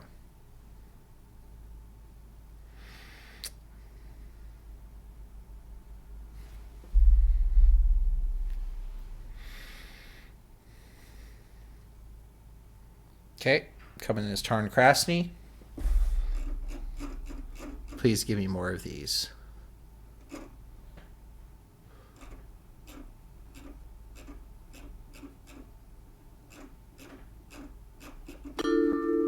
Oh, here we go.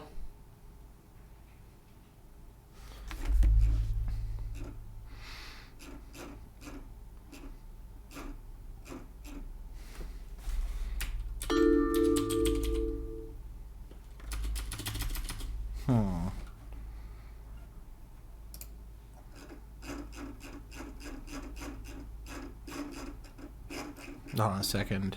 Attention, rules no swearing. Okay. Cowboys in the showers at Ram Ranch. Okay, Ram Ranch. I love it. I love it. To these assholes, yet doing good job. Don't listen to these assholes, yet talking all gay stuff and Nazis and nonsense. Let's keep this to trucker talk. Okay, let's keep it trucker talk. This is fucking so good. Okay, good job, guys. This is some solid. This is some decent activism. Yeah. Okay. This is a great thread that again sort of goes to speak to the bullshittery of these pieces. Wow, there's a lot of action going on the Zello. Let's take a look. What have I done? What have I done?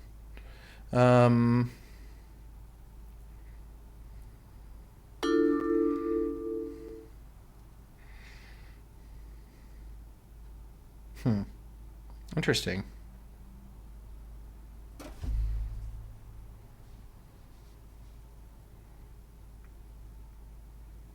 Okay, I'm gonna mute this chat because it's really fucking annoying. They're chatting too much. Nothing going on here.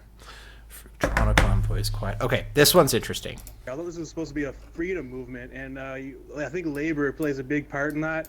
And all your denial to disclose proper compensation rates is very. And you're muted for 5. Hey, you guys aren't being transparent and disclosing. You're muted. Yeah. Plus, labor comes from communists. Labor comes from communists. Do you not work for a living, asshole? Like, do you not know what fucking labor means? Like, these people are so deep in their own fucking bullshit. It's impossible for them to have, like, a rational worldview. Which I promise we're getting to, guys. I know we're steeping ourselves in some pretty disgusting shit right now, but I am excited to show or to look at some content that might help us with a path forward and breaking out of some of this like brain rot that we seem to have accumulated. Hey, okay, what is this? Why'd y'all mute him? Now I'm seriously suspicious. Right? What happened to the GoFund money? A lot of this is becoming actually suspicious now. Why are you muting people when they ask? You know, people have come out to Ottawa to support this movement, and you guys are now acting corrupt. If that's the way you want to go, then we can respond too. I'm really concerned. Yeah, so I think there's a little bit more. What's their fighting? They were fighting down there. They want free birth control. I said, you've got free birth control. I said, no, we don't. I said, yes, you do. I said, keep your legs closed. That's a good one. To come back to the actual protesters and truckers, right? 37 on you. That's kind of what we're wondering here. Like, I drove all the way up to Ottawa, missed 3 days of work. I drove all the way back and hit my receipts and everything. I was told that when I... Oops, sorry. Fuck, I fucked that one up. I thought we were not talking to Pat King. That's all. Oh, wait. Oh, wait. Yeah, I want this. Control them. You play God's music. You play. How do I guess I can go back and go forward? Yes, I love this. And truckers, right? I thought we were not talking to Pat King. Let's all just take a moment to recognize and thank our dear leader, Pat King. He's a false idol. Yeah, I thought we weren't associating with Pat King just because of the whole white supremacy thing and kind of goes against her whole mandate. Because the whole, him being an Pat absolute King piece is of not a shit. white Yo, supremacist, Rinkastar, thank and you we for the can follow, talk by the about way. him in here. Just, don't start spreading rumors now.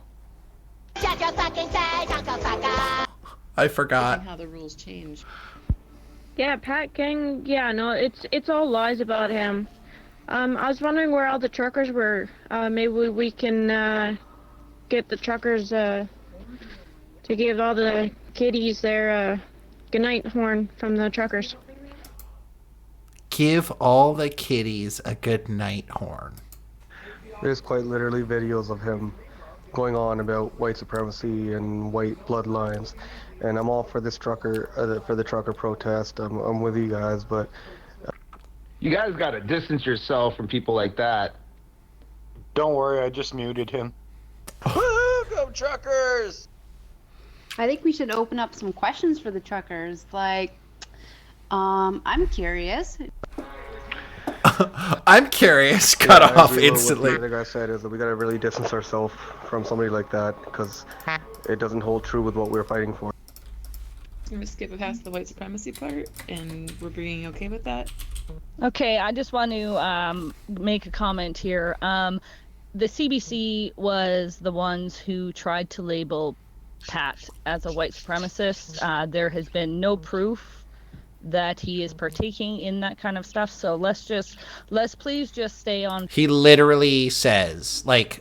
These are videos literally posted by him on his own Twitter account. It has nothing to do...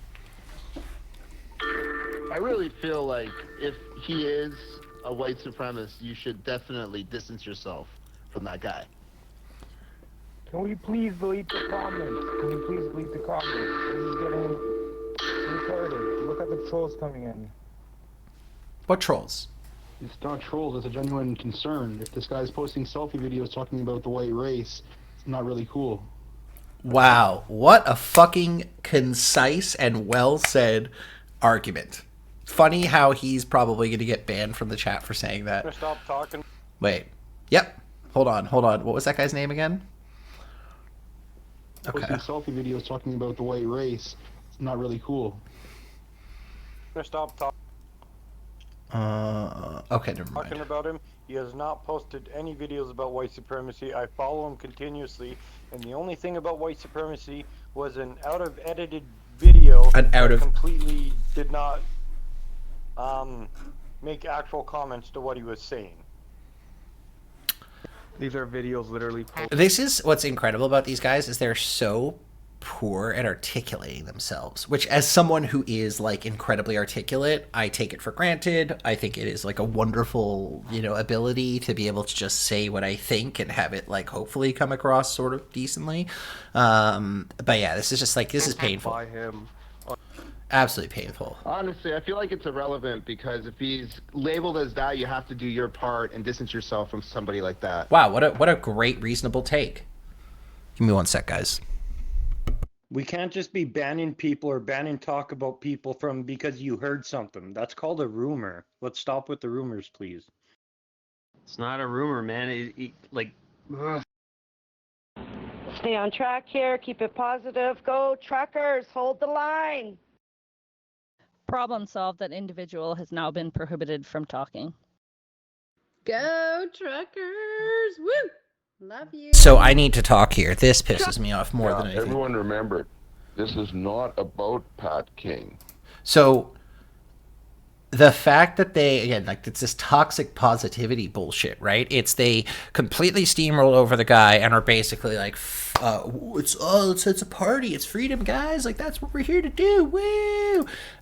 Meanwhile, completely ignoring the fact that, like, you know, you're really surrounded by absolute, like, psychopaths and racists. It's not a rumor, man. I still cannot... Is Stacy.Chris@gmail a real person? Because I want to interview him, like, really badly. Like just hearing his, like, listen to his... The rumor. Let's stop with the rumors, please. It's not a rumor, man.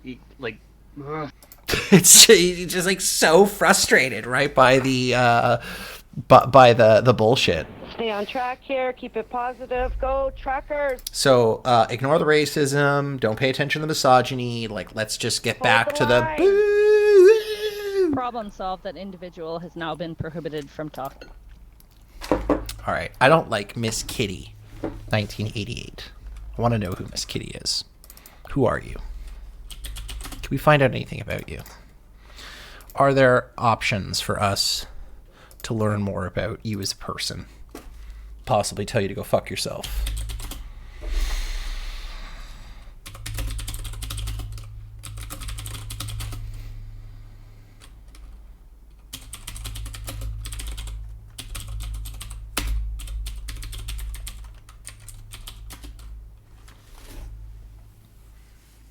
Oh.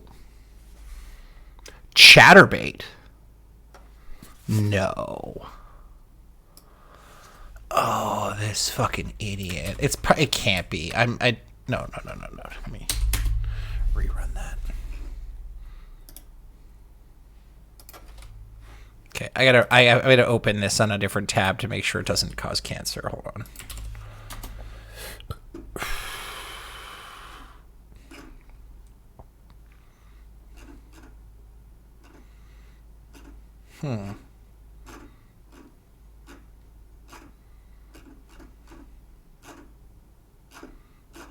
Quite possibly her. I don't know for sure.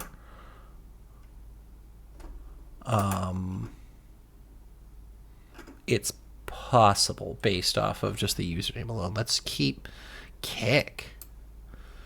I feel like, yeah, it's just too generic of a username. Like, let's check her Pinterest.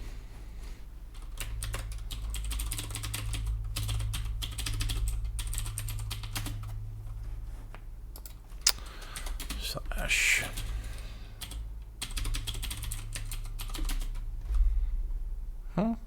No, that's a completely different person. There's a Reddit account for this person.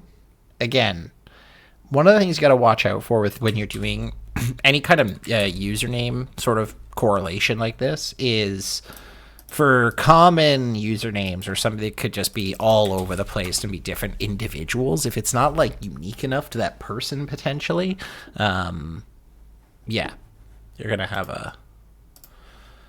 She hasn't made any comments, has one karma, and has a cake day of March 24th, 2018. We have a Snapchat.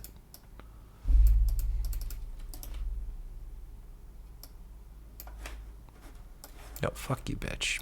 I'm not even going to give you the dignity of some privacy here. Yeah, again, Spotify. There's a TikTok. Oh, it's going to be fucking cancer for sure.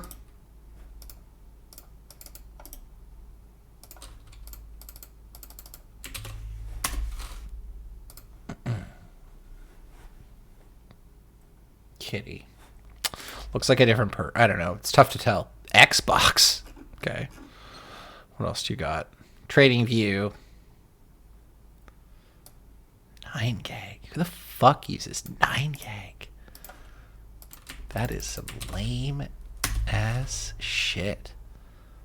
Yeah, whatever. No, I don't use websites that make me disable my ad blocker. I'll get fine without you. Go truckers! Woo! Love you.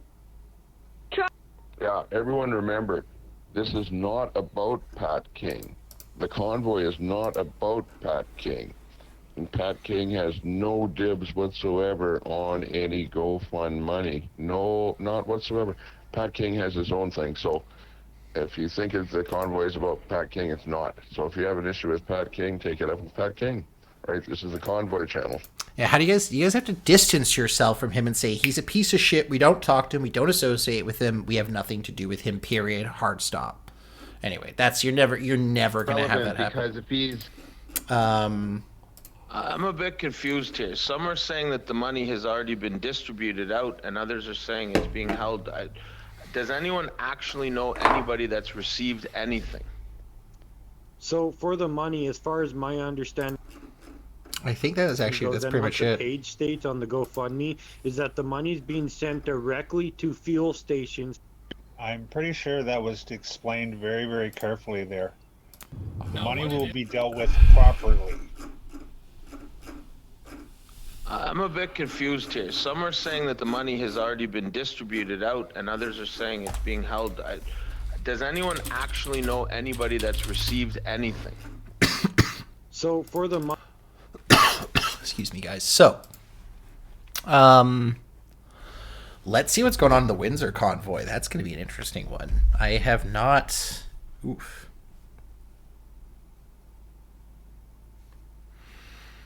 Oh, wow. Okay. Sorry, let's get the...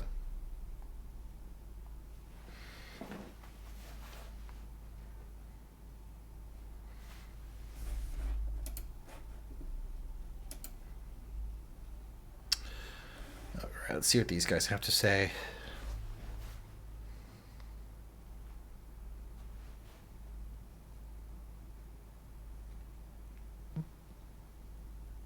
We've raised a generation 2 years in quarantine, but a generation doesn't take 2 years.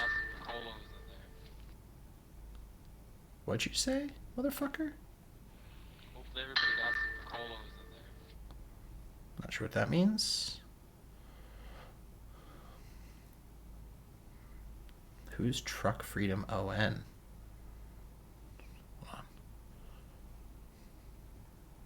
Oh man, there's lots of stuff happening here. Hopefully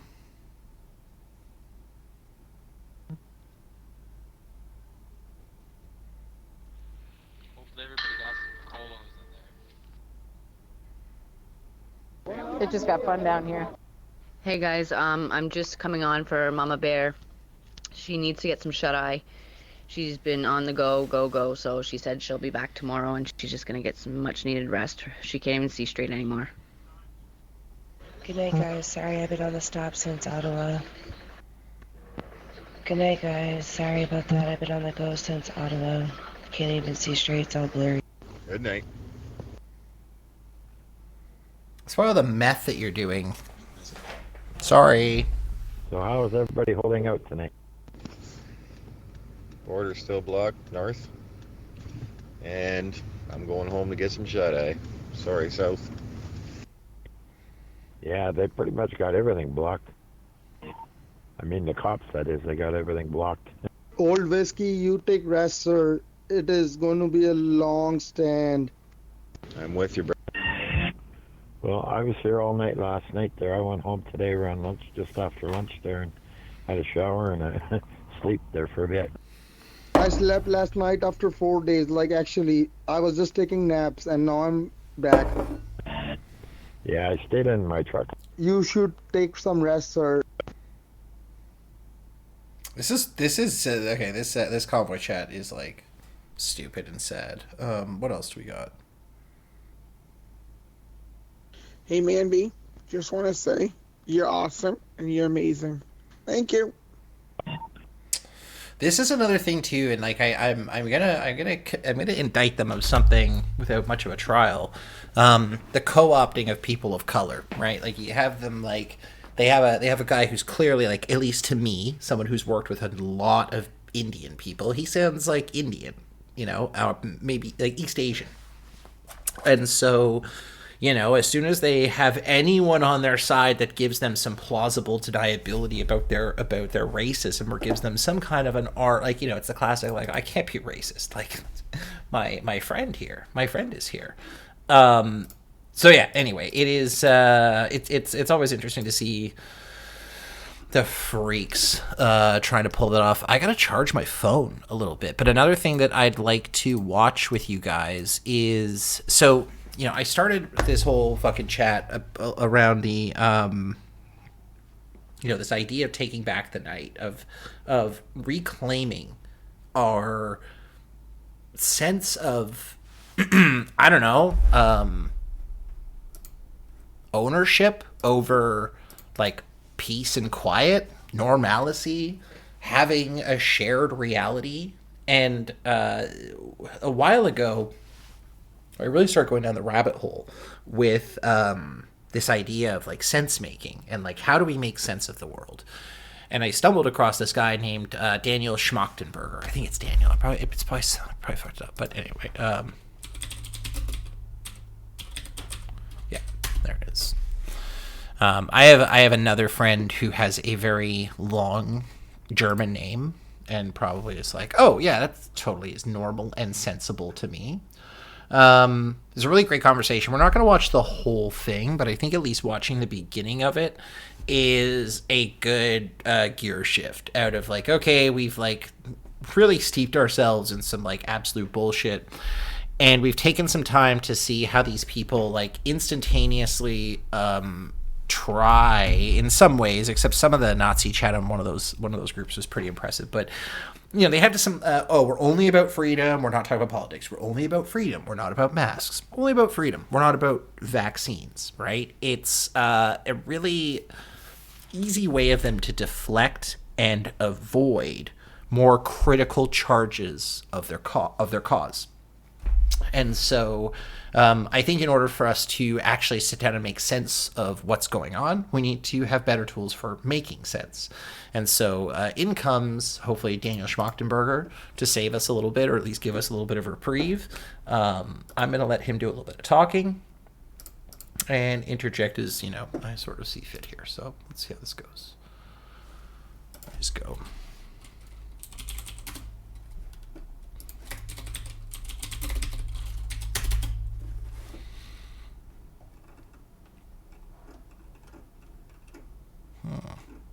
Hope they didn't take it. No, they didn't. Good.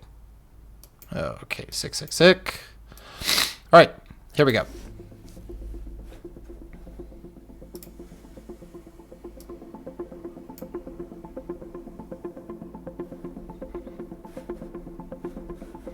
So, again, for those of you just joining, we spent a fair bit of time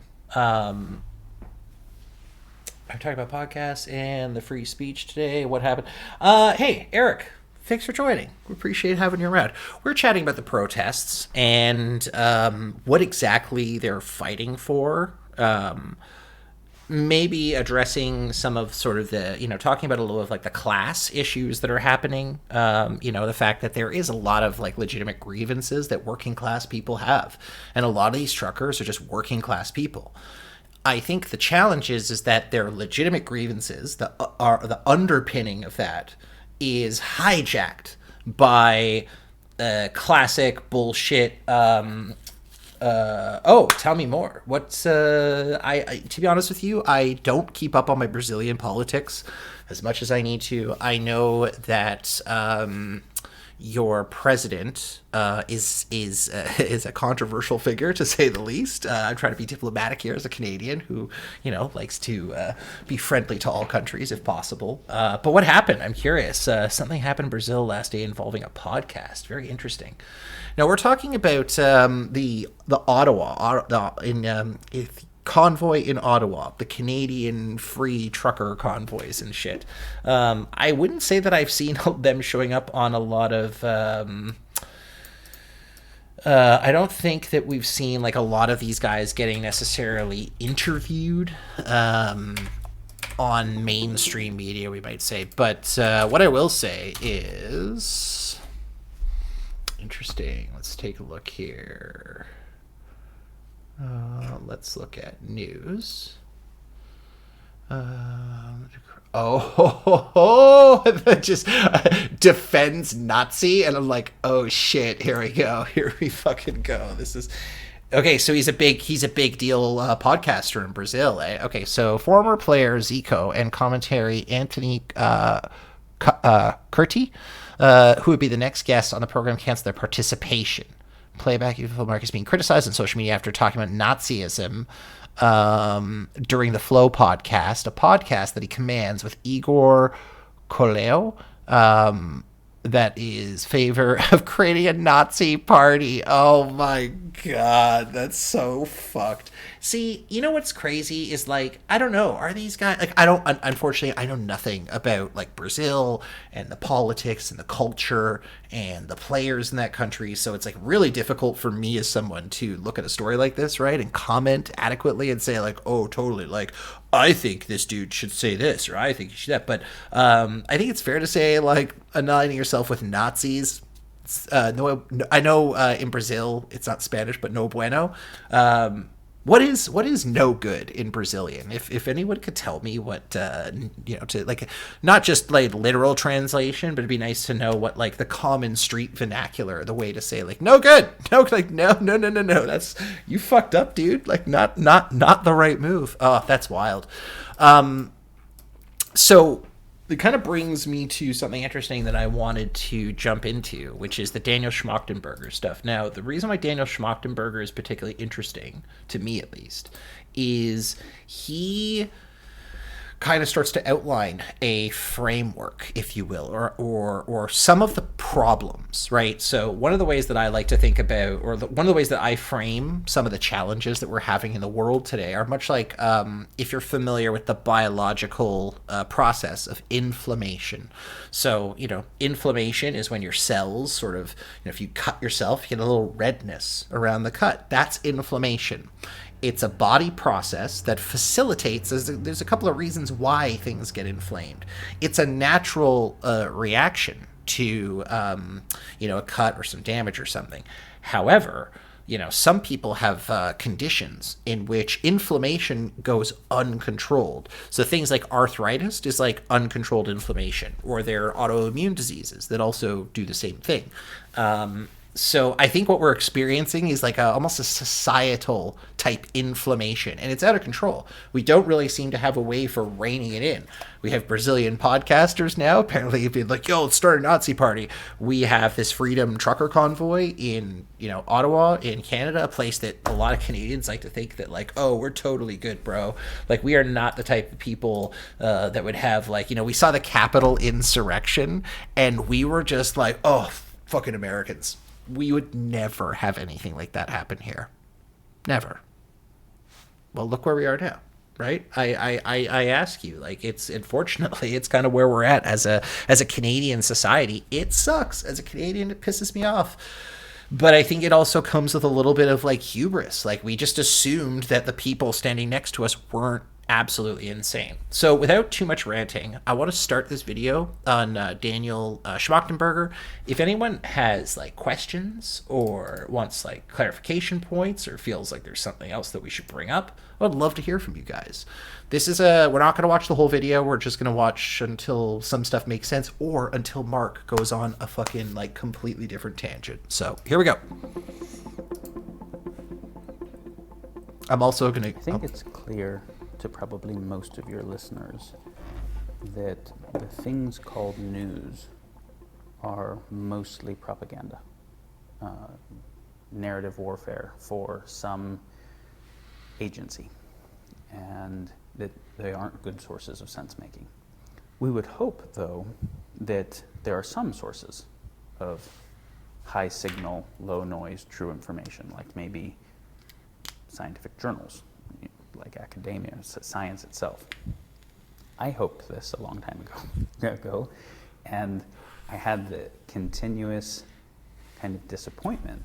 Also, quick mad shout out to, I noticed ADC is in the chat. Mad respect. One of the greats, the world famous ADC 1987 has joined us. What's up, my dude? It's good to see you. Thank you for coming. I can't trust news to be true, because news is narrative warfare. I can't trust science without actually really looking at what was the methodology employed, how was it funded, what were the axioms that the team was using, what were the logical trends. This is Daniel Schmachtenberger.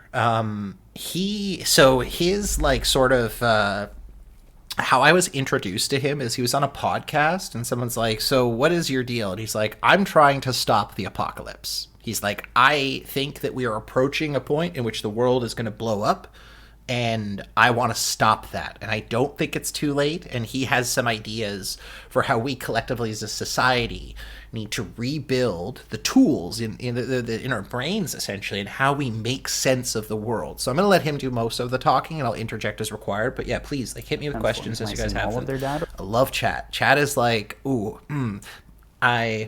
chat is my favorite. I love you guys. When you play, it's the best. Start with the cherry pick data.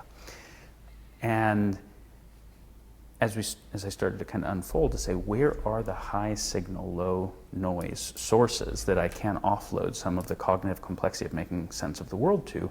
The answer is really sad, right? I don't know any sources that are very high signal and low noise across lots of areas. So then we start being like, well, why is that? And what would it take to fix that? What would it take to make a world that had an intact information ecology? Well, that requires understanding why the current information ecology is as broken as it is. And we're starting to touch on a couple things here, but this goes deep. And how do we make good choices if we don't have good sense making? Well, obviously we can't. But due to increasing technological capacity, right? Increasing population multiplied by increasing impact per person. So, Eric, you bring up a really good point. Microplastics is a huge issue in environmental sciences. In fact, there's been some troubling research out of Alaska recently where they actually got microplastics out of rainwater, not groundwater. Like, they collected water from the sky and they were able to find microplastics and microplastic chemicals contained within that rainwater. So, a lot of the times we think like, okay, yeah, this stuff will be in the ocean, but when it gets uptaken into the clouds and rains into rivers and stuff, we're not going to have to worry about it. Not true. It's everywhere. Microplastics is probably one of the biggest sins that we've ever created, like other than like the atom bomb or some shit like that. Like it is truly egregious. Now, Eric, thank you for bringing that up, because one of the things that Daniel is looking to address is things like, how do we make decisions about things like climate change? And how do we make decisions about the world if the information ecology that we have is toxic? So if Facebook and all of these platforms have sort of eroded our trust in the academic institutions that we used to rely on, like Ivy League schools and teaching hospitals and stuff like that, if it's eroded the media, the news structure, the dissemination of information, when he talks about high signal, low noise, what he's saying is if you're transmitting a signal, noise can happen as part of the medium. Just the natural environment can inject noise into the signal. And if you can transmit a high signal, low noise, a lot of information gets to the end. But if there's a whole bunch of noise in the middle, that noise either has to get filtered out somehow, or it has to get processed on the other end, which can gum up the signal. So we're making more and more consequential choices with worse and worse sense making to inform those choices, which is kind of running increasingly fast through the woods, increasingly blind, right? And so I think many of the people that you've had on Rebel Wisdom have been in a deep inquiry around how do we actually fix our own sense making. And it's some of what has brought us to have conversations with each other, because a part of how we work with our own sense making is we recognize the cognitive complexity. So what the thing that he is, I'm just going to rewind 2 seconds. The sentence that he is about to say, I want everyone to try and remember this, okay, if you can. I'm not trying to be a preachy or a teacher to you, but I want you to really think about what this man is about to say and how important it is for us as like kind of how we know, like, oh, if I drop something on my toe, it's going to hurt. We should also know this about the world that we are navigating through. So, Daniel, take it away. Conversations with each other, because a part of how we work with our own sense making is we recognize the cognitive complexity of issues that the world faces is more than a single person can process. A single brain that can't actually hold that cognitive complexity. So again, what he's saying is that the technical challenges that the world presents us with cannot be solved by a single individual, right? Not one guy can build a rocket for NASA. That takes thousands of people to develop such a complex device that is able to do what it needs. So it requires collective intelligence and collective sense making. But I can't just offload the cognitive complexity to some authority because I can't trust that they're actually doing good sense making. Maybe they're doing good sense making within a very limited context, but then the application of that outside of the context is different, and maybe there's even distortions within their context. So I have to try and find other people that are also really endeavoring to sense make well, which means they have to understand what causes failures in sense making. And then we have to see, can we create relationships with each other that remove the distortion basis that is normally there. So I think from what I have seen of Rebel Wisdom, this is probably the strange attractor of what is bringing everybody to watch it, is people who are trying to make sense of the world better themselves and are trying to find sources of content of other people that have been trying to make sense of it well, which is what I'm excited about. And so those are just some opening thoughts. And yeah, I look forward to getting into why we have as broken an information ecology as we have, and what it would take to correct that at scale. Boom. And how. So at scale is another important thing. So remember, we're going to go back to that. The cognitive complexity of the problems that we need to solve today are too much for one person. And so we must offload that to a collective intelligence, a group of intelligent people who can make that determination or make a decision on behalf of the less intelligent collective, right? And because our information ecology has been so eroded, because people don't trust what they read anymore, because there's so much divisiveness in our media, the general cohesion of society, it makes sense that it is inflamed, that it is sick, and this is a reason why we're having such a hard time just communicating with each other. Like, let alone forget the idea for a second of actually solving like large scale complex problems. So for those of you who are on the chat who know me as a person in IRL and actually know what I do for a living, a lot of my job is actually solving complex problems in the information technology world. So someone says, I want to do something that's very difficult to do. How do we figure it out? The only way in which I succeed is by talking to other people who I know that are smarter than me, right? And by going to a team of people and being able to articulate what our customer or our internal team wants, and then be able to deliver on that, right? So it's really important that we are able to trust authoritative sources to offload information onto. So you know what's funny is artificial arbitration fascinates me. I love that you brought that up, because I actually am truly fascinated with the concept of an AI that we could successfully offload certain decision-making processes with a high degree of confidence that, like, okay, I might not like the answer that I just got, but I know it's the right answer, so I'm just going to fucking listen to it, and I have to do whatever, and it could come down to that where, like, even, our legal system has a level of artificial arbitration. Super interesting concept, by the way, Cynical. Thank you for bringing that up. It's actually that might be like a whole fucking tech talk just on its own, just getting into that whole like rabbit hole. But let's let Daniel rant more than me a little bit. How we can make sense of the world, even in the broken information ecology now, in terms of also respect and hello to the new any new folks showing up. It means a lot to me. You guys are coming to say hey or just lurking. What's up? Welcome. I've never actually shared publicly these types of frameworks before, so this feels fun and exciting, and I hope that it's useful, as I've been trying to make sense of the world, making sense of why sense making is so Google hard. Google Home. It's like, hey Google, what? But yeah, no, that's what I mean. It's like I think there's even been like I thought about this. I remember one day I was like, oh, I'm gonna do this thing where I'm gonna outsource my decision making. Like I thought because I heard like outsourcing was becoming very popular, a very popular term in our lexicon. I'm like, oh, wouldn't it be fun to do a project where you like outsource all your decisions to the internet? You're just like, what should I eat this morning? Where should I go for lunch? Should I show up late to work or not, or whatever? And then I end up finding out it's like, oh fuck, like 7 people have beat me to this and made it way more interesting and creative than I ever have. So good. Pretty central.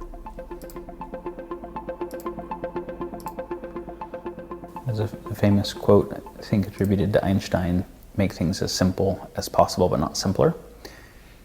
As simple as possible, really the goal is as clear as possible. Right? But simpler would mean it's wrong. Sorry, I need to hear this quote again. I love this quote for Einstein, and I actually use it in my professional, but also my personal life a fair bit. Which is, I'll let him say it again. Sorry, don't dumb it down. This is a huge problem in our just general society right now, as we take subjects that are fairly complex, fairly robust, require a certain level of effort and time to like understand it. And we dumb it down and we lose some of the very important details. My sister, who is a epidemiologist and health policy PhD, talks about this all the time, about how certain statistical processes in which we analyze data can actually strip away important elements of like information that we might be able to get from a study. So depending on your methodology, like you could literally lose very critical information which would inform a good health policy decision, let's say. There's a famous quote, I think attributed to Einstein: make things as simple. I love how he says Einstein properly. Like he's such a fucking a cynical, you nerds, you goddamn German fucking. I know I'm also kind of German too, so like I feel this, but just like you fucking Germans and your proper pronunciations of German. Sorry. There's a famous quote. Having too much fun tonight, guys. To Einstein: make things as simple as possible, but not simpler. As simple as possible, really the goal is as clear as possible, right? But simpler would mean it's wrong, like it's not accurate anymore. If I'm, you're going to have to face this doing media work. There will be pressures on you to say, hey, people can't pay attention to more than sound bites. You got to make it 5-minute chunks. The word size is too big. Make it for an 8th grade level, right? Which is saying people are dumb, so spoon feed them stuff that dumb people can handle. By the way, one of the things, guys, I'm very excited. For those of you who are sticking around in chat, it means a lot because I'm trying to get my viewership ratio up so I can actually get partnered or whatever. And the only reason why I don't care about revenue, I don't care about running ads, I only want to be able to make custom emotes. That's really what I want, is some good Doink emotes. So Doink emotes will be coming once we get this channel up there, guys. So to the moon, together we go. Which, to the degree you do that and it's successful, will keep people dumb. But that's what, like, those are the pressures in anyone doing broadcast, even for a hopefully good intention, right? And if we want people to actually be able to make sense of the world well, you can't do it in very short periods of time with lots of distraction and oversimplified. Like, if you look at anyone who actually increased the sense-making capacity of the world, you look at any scientist or philosopher, they didn't do it in tweets. And they didn't do it radically distracted. And they didn't do it in a dumbed-down process, right? Like, I just want to touch on something he said. They didn't do it in tweets. There's a lot of people trying to do like academic discourse on Twitter that just doesn't belong there. Like, Twitter's a place for idiots to say stupid shit. If we want to get things done, it needs to be done in a public sphere or a private sector or an educational type space. I have so many people who have written to me saying, like, yeah, respect, dude. I feel it. Trust me, I feel that. Young people, we want to create a new kind of education that makes everybody like Bucky Fuller's or Leonardo's. It conditions polymaths. And they say this because I've written some stuff on that topic. And that they have some sense that they could lead that. And I'm like, have you read Bucky's books? Like, well, no, we mostly don't read books. And have you read the references in Bucky's books? Just see the amount of shit that he read and referenced to make sense of things well. And so there's a decoupling of the sense of the agency possible with what it takes to do it. It's, like, there's a saying everywhere in almost all domains to this effect of like, everybody wants to be buff, but nobody wants to lift heavy ass weights, or everybody wants to win, but nobody wants to work harder. There's something like that happens here, is if I want to be able to make sense of the world well, I have to work at that. And if I want to be able to make sense of the world better than I currently do, like attention requires being trained, just like muscles require being trained. Thinking clearly requires being trained.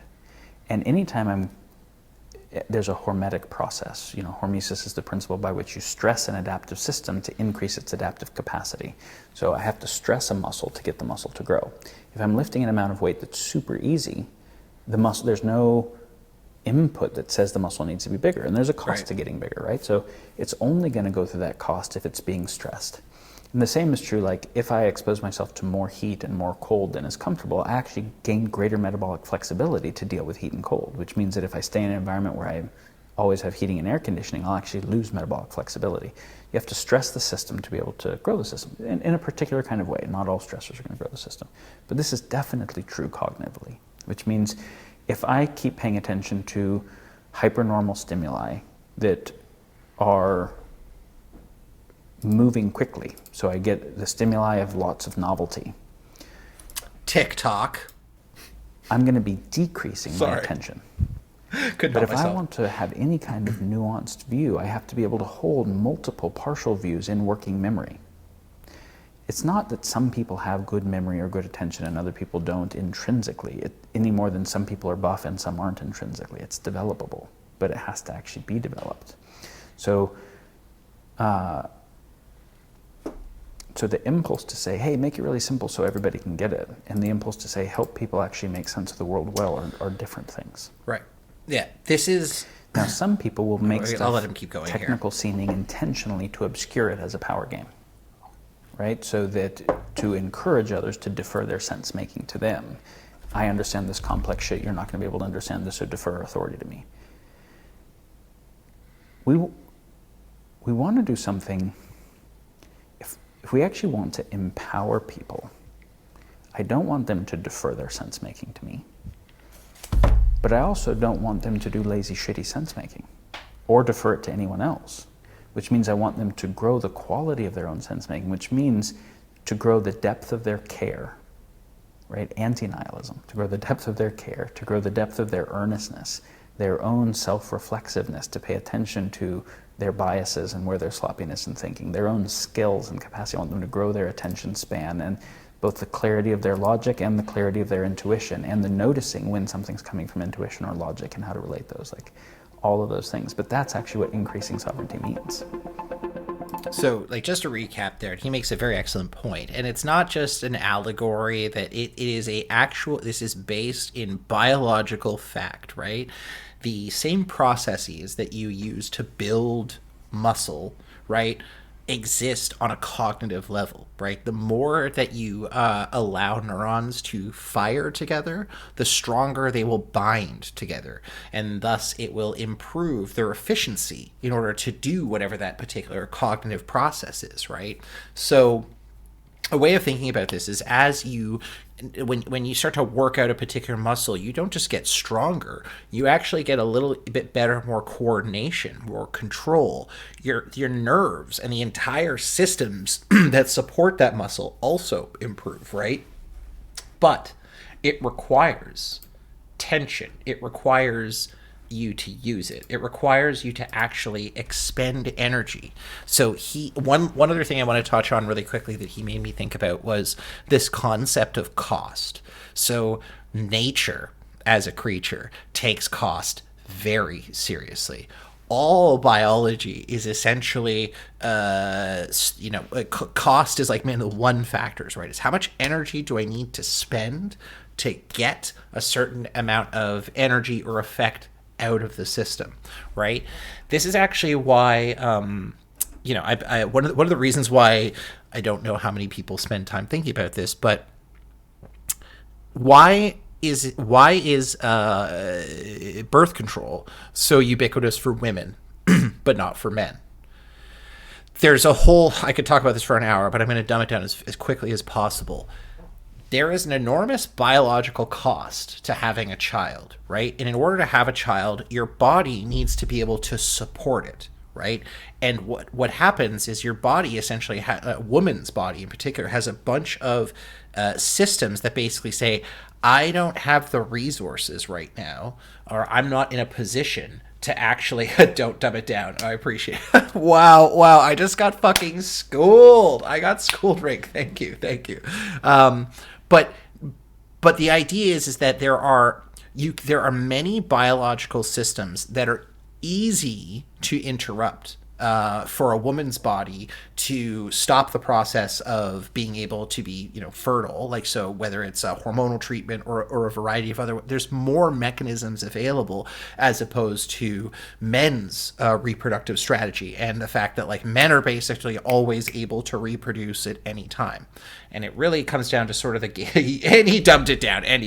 Anyway, cost in nature is very, very important, because it sort of determines, or I should say, it's a huge factor in deciding whether something is worth it or not, right? Like it comes down to am I hungry? How much energy do I need to actually put into chasing down my dinner, right? So information. He dumbed it down. They fly now. System of information, right? Like we have information coming in from marketing. Oh, respect. Coming in from government sources, from campaigning, from just what our neighbors tell us and our friends tell us, from social media, and we use information to make sense of the world, to make choices that are aligned with whatever our goals are and our values and what's meaningful to us. And what we hope is that the information around us is mostly true and representative of reality, so that we can use that to make choices that will be effective. When I say broken information ecology, it means that we can't trust that most of the information coming in is true and representative of reality and will inform good choice making. And so then this is where we have to get into, okay, so where does information come from, right? Signals are being shared by people and by groups of people that have shared agency, like corporations and governments and political parties and religions and whatever, right? And so we want to start getting into, why do people share information other than just sharing what is true and representative of reality? This is actually a really key thing to start to understand. So maybe I'll actually define something that I was just referencing, which is the difference between true and truthful. This is the first important distinction. When we say something, I'm sorry to stop. I didn't, when he first said this, like, I didn't even think about this shit. I was just like, oh yeah, like it's been a while since I've been in like a philosophy class. So, but it is a really interesting analysis of like what we even consider truth to be, right? Other than like the crazy epistemological questions of truth. Being truthful. What we mean is that if you're being truthful with me, it means that what you are sharing maps to what you believe. Right, that there's a correspondence between the signal that you're communicating to me and what you believe is true. So one of the reasons why I was excited to watch this video is to tie this back to what we were looking at earlier, sort of in the Freedumb Convoy, right? There is a sense of these people preaching this reality, right, that they have, and they feel like they're being truthful. Like they feel like this is truth, this is what I know, all I'm telling you is the facts. And you hear it when they're like, don't listen to mainstream media, we have the real truth. And like, that's a fucking like freaky like hold to have, right? Is to be like, oh, we have it's very similar to when people who are overly religious or religious zealots, they really believe that, you know, we have divine knowledge, we have access to information that you just don't have, so you're not capable of making a decision in this particular area. So we can look at breakdowns of truthfulness, which is where people are distorting information with some intentionality, and that can either be through overt lying or through lying through omission or lying through emphasis bias, right? Those kinds of things. So that's truthful. And when we say something is true, what we typically mean, and this gets very nuanced, and we end up having to get into like fundamental epistemology, ontology, concepts of what does it mean for something to be true? What are our fundamental axioms about the nature of reality? I'll put that on hold for now. Thank you. In general, if we say that someone's saying something that's true, we don't just mean that there's a correspondence between what they're saying and what they think, but there's a correspondence between what they're saying and some independently verifiable reality. And so, of course, someone can be truthful, meaning they say what they believe, but what they believe is misinformed because they did sense-making poorly. So they're propagating information honestly, but that is not true. And so we need to look at distortions in both of these. There's a third thing, which is representative, which is it's possible for someone to be truthful, share exactly what they think is going on, and that what they're sharing is actually true. They've actually done good epistemology and empirically validated that what they're saying maps to reality in some clear way. And yet, the interpretation I get from that will still actually mislead me, because it's not, the true information is not representative of the entire context well. Articles published in famous journals, peer-reviewed scientific journals like Journal of American Medical Association, 5 years later we'll see that a major percentage of them, something like 50%, are found to be mostly inaccurate. 50% is a coin toss. That's crazy. Right? Or we see the replication crisis, or we see that the things that get studied, even if it's true information, it can be misleading, because for the most part, where does the money to fund the research come from? It's going to come within capitalism mostly, where there's some ROI on the research, and so some areas have more ROI than others. So even a bunch of true information, but that is weighted towards certain parts of the information ecology over others, create misrepresentation through preponderance of information, right? So even a bunch of true. Okay, so the essence of science within the philosophy of science, the essence of it is earnestness of inquiry, right? It's empiricism, but then earnestness of inquiry. Eddington defined science as the earnest endeavor to put into order the facts of experience. And the essence of capitalism is, so you can say the essence of science is no bias, right? At least the idea, the spirit of it. We can get into where even the philosophy of science has built-in axiomatic bias later. But then in capitalism, it is about optimizing for bias, right? Like I actually have an agency that I'm trying to get ahead. I have an intention to increase my balance sheet. And so if there's capital funding of science, it's going to fund the things that create ROI on that research so we can keep doing more research. That creates both a reason to distort the info and a reason to withhold information that is a source of competitive advantage, a reason to create disinfo to other competitors, and to at least wait, you know, of course in biotech, if I can get a patent on a synthetic molecule and I can't get a patent on a natural molecule, a lot more money is going to go into synthetic molecules and natural. And then we look at it and say, well, there's not that many phase 3 clinical trials on herbs and there are on pharma meds, so the pharma meds must be more accurate. No, this is even true information. Preponderance of data is going to create problems, right? And that's actually true information that is being shared truthfully that would still be misrepresentative of reality. So this is where I have to say, do I have some sense of what the actual territory is? And do I have a sense that the map that's being created actually maps onto the territory reasonably well? Because sense-making means map generation, right? To be able to make choices of how we navigate, how we do choice-making in relationships with some actual territory. So that's true, truthful, and then representative, and we can look at distortions in all three of those. So when we look at why does an individual distort information, the most fundamental way of thinking about it is there's this idea in terms of signaling. Like if I'm just in nature watching and I'm watching what is happening with rabbits and trees and birds, I'm getting information about them that they aren't even intending to transmit. And so the information is just reflective, right? Light's actually reflecting off of them, of the nature of reality. As soon as there's an agent that can share information strategically for an intention, then I don't know if what they're sharing is reflective of reality or reflective of what they think will advance their intention.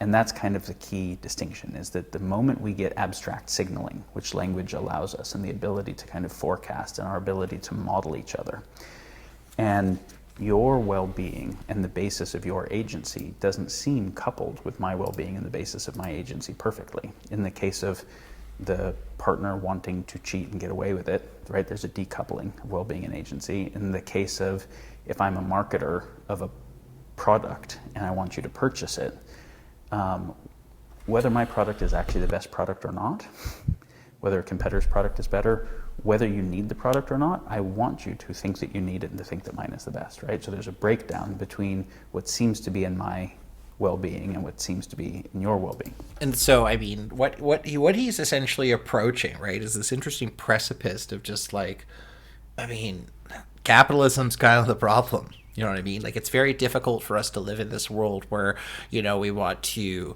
abide by science and the principles of truth and doing right, when also it's like, yo, buy this shit. It's like the classic, Fight Club. It's like, we have you working to make money to buy shit that you don't need. You know, two intrinsic forces that are basically diametrically opposed. So wherever there's any misalignment in agency, and there's the ability to share signal for strategic purposes, then you have a basis to have signal that's being shared that isn't just truthful, right? So then we look at, well, where is that happening? And it's fucking everywhere, right? to really gross or subtle degrees, pretty much everywhere. And sometimes for dreadful purposes, like, I mean, you got the prosaic purposes, which are basically market-type dynamics, which most of the dynamics in the world are market dynamics, or at least influenced by market dynamics, right? Market dynamics are fundamentally, at least partially, if not mostly, rivalrous. Meaning my balance sheet can get ahead independent of your balance sheet getting ahead, and definitely independent of the commons, right? And so in a market-type dynamic, I'm going to be sharing information, and this is why buyer beware. But buyer beware is not just, check to make sure that the car isn't about to break down. It's also check to make sure that the information shared is being true, because if I'm actually sharing information as a service, right, and you're purchasing that information, whether you're paying for it with your attention that's being monetized through an ad, or you're paying for it directly or whatever, there's nothing that says I'm sharing true and truthful information. So in market type dynamics, the goal of marketing is that there is, say, as a company, and from the supply side of supply and demand dynamics, the goal is to compel the purchaser's action in a particular way, which means as a company, I want to do sense making for you, because I want to control your choice making. Totally. I at least want to influence your choice making. And I will say, we absolutely, how do I say this without saying too much? In some of the industries that I have worked in, we absolutely use customer data to manipulate them. Like, there's no question that we use like things like the usage of your product, so that we can figure out when you're going to leave, or when you're going to maybe not buy the newest product, and how we can market you and maybe convince you that you need the newest product, or a better package in this space, or whatever. So this is something that is literally like this. It's everywhere. Every major organization is using customer data against their customers to manipulate them. I'm not actually interested in your sovereignty, and I'm not even that interested in your quality of life. I'm interested in you thinking that I'm interested in your quality of life. It's Machiavelli. It's very Machiavellian. I'm interested in you believing that my stuff will affect your quality of life. But whether that actually corresponds or not, I don't care. In fact, if I can sell you food that is very addictive, or cigarettes, or social media, or media, or porn, or whatever it is, that actually decreases your baseline happiness, but then makes you need another hit faster and is addictive, that's really good for lifetime revenue of a customer. And to the degree that my fiduciary responsibility is to maximize profitability for me and my shareholders, and so I need to maximize lifetime revenue of my customers multiplied by maximizing the customer base. This is why the interests of corporations are directly aligned against the well-being of people in general. Addiction is the most profitable thing. It's their job to make money. Get, right? Where that's never in the best interest of the customer. Now, as a corporation, where I get to employ a whole bunch of people to do market research and to split test ads and to see what works best and to use psychological insights and to be thinking about your choice making more than you're thinking about your choice making. Not only is the information I'm sharing with you not just truthful, and it's a form of kind of narrative warfare because we're agents that are actually competing for what you do, right? I want you to do something in particular, you want to do what's best for you, those aren't the same thing. But it's actually an asymmetric warfare because I have a lot more ongoing team and focus now, especially as you start to look at a big corporation empowered by AI and big data and et cetera. It's radically asymmetric info warfare that you don't even know is happening, right? You don't even know you're engaged in. So we can see that, but all the way down to the little guy in a market, right, who's just peddling wares. His incentive is to compel people to buy the thing, not to really adequately inform them that he just marked the price up a lot from where he got it down the way, and if they go down the way off the beaten path, like the other stuff is better. And so this is ubiquitous, right? Okay. And then as we're exploring reasons that people share things that are not fully truthful and representative, there are of course things worse than this. This is, I would say, most of where the distortion comes from, is agency misalignment. Well, it's always agency misalignment, right? Mostly we'll call that market, but any sources where you have some agent, whether it's a company or a country or a person that can think about their own well-being independent of the well-being of other agents and or the commons, then there's a basis for them to optimize their well-being with some externality. In the same way we externalize cost to the environment, we can externalize a cost to the information environment. An externalized cost to the information environment is like disinformation is pollution to the information ecology, right? That's a kind of a good way of thinking about it. And as ubiquitous as pollution is, where we see that the snow on the top of Mount Everest is full of pollution, right? Of many different kinds. I would say information ecology pollution is more ubiquitous because it's not just big industrial players doing it, it's everybody doing it, and you can't even see it as clearly. Yeah, it's much harder to track and even quantify to a certain extent, right? One of the things that this just reminded me of, though, just to touch on really quickly, is this sort of asyncratic relationship with information. What I mean by that is like when you go to, let's say, see a magic show, right? The magician knows things, obviously, that you don't.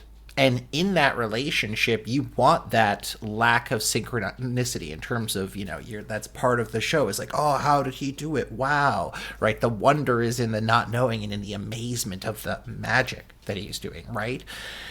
And in a relationship like that, where you're like, yeah, no, I want you to fool me. I want you to, use my biases and trick me and use illusions and all these other things to, to put on a show. Capitalism essentially is weaponized in a similar way, but there's just a lot less magic happening. But even people will create distortions in information for seemingly positive reasons. Like First, there's kind of innocuous reasons, like, okay, I'm going to write a testimonial or an endorsement for my friend's book because they're my friend. Even though I think there's stuff wrong in their book, it wouldn't be that gracious of me to say that. And maybe there's some game theoretic stuff in there, like they wrote a nice testimonial for my book and I want them to keep doing that. And so there you go. My giving the endorsement of my whatever credibility that other people proxy their sense making to me, I'm now. I will tell you, an enormous amount of business that is done in North America is predicated on this exact principle, is that like people get hired at companies because of who they know, or like a deal gets signed because blah, blah, blah, blah. It has less to do with whether it's a good idea or not. Credibility over here is not necessarily true.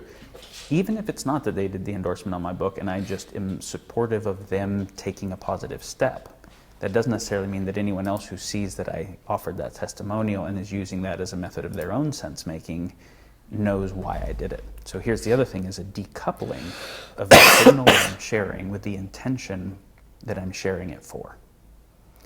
And so I might be sharing something with you and I have 4 or 5 complex intentions. I might not share any of them with you, or maybe I share one.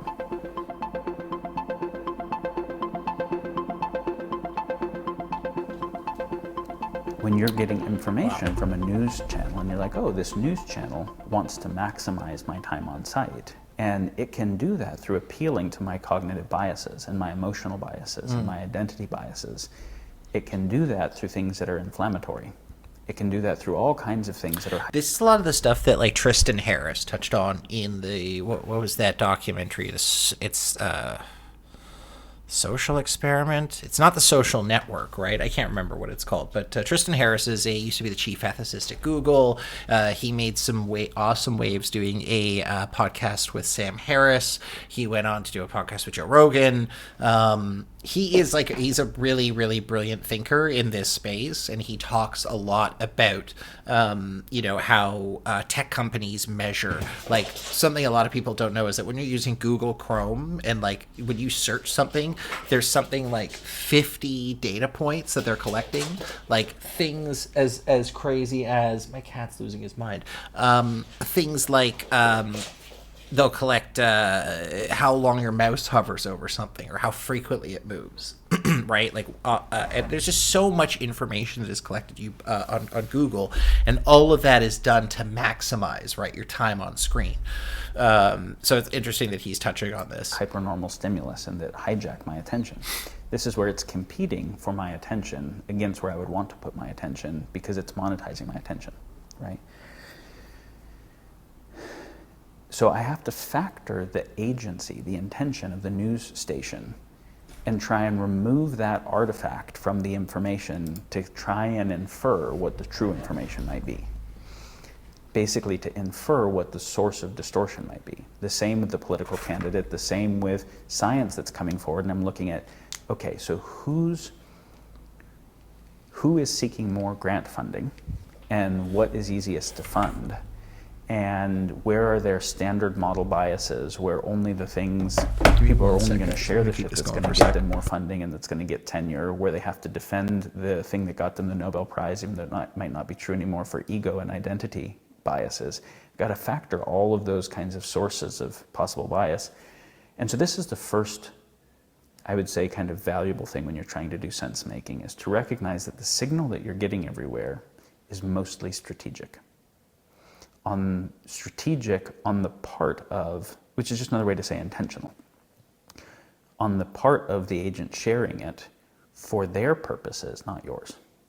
And where there is a disalignment between your well-being and theirs, or at least an apparent one, then what their basis for intention might actually suck for you. And even if there seems to be alignment, you still don't want lied to for your good. You still want true information. So I would say one of the first things we want to do when we start to do sense making is to look at, why is anyone sharing what they're sharing, and not assuming that they are being truthful.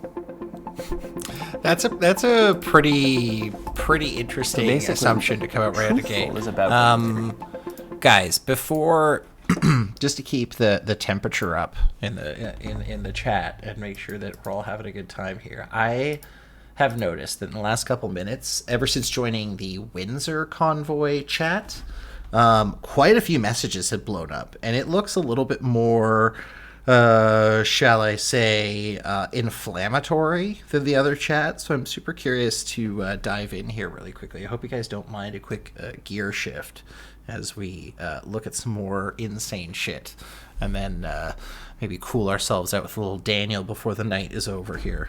But I'll show you. So this is wow. A lot has happened here.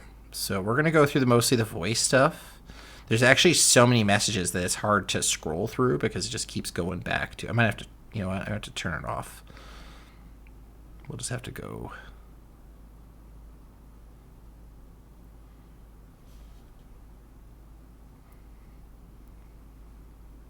It just got fun. Hey guys, I'm just coming on for Mama Bear. She needs to get some shut-eye. Oh, we already heard all this. She's been... Get here. I'm with you, brother. Oh, yeah.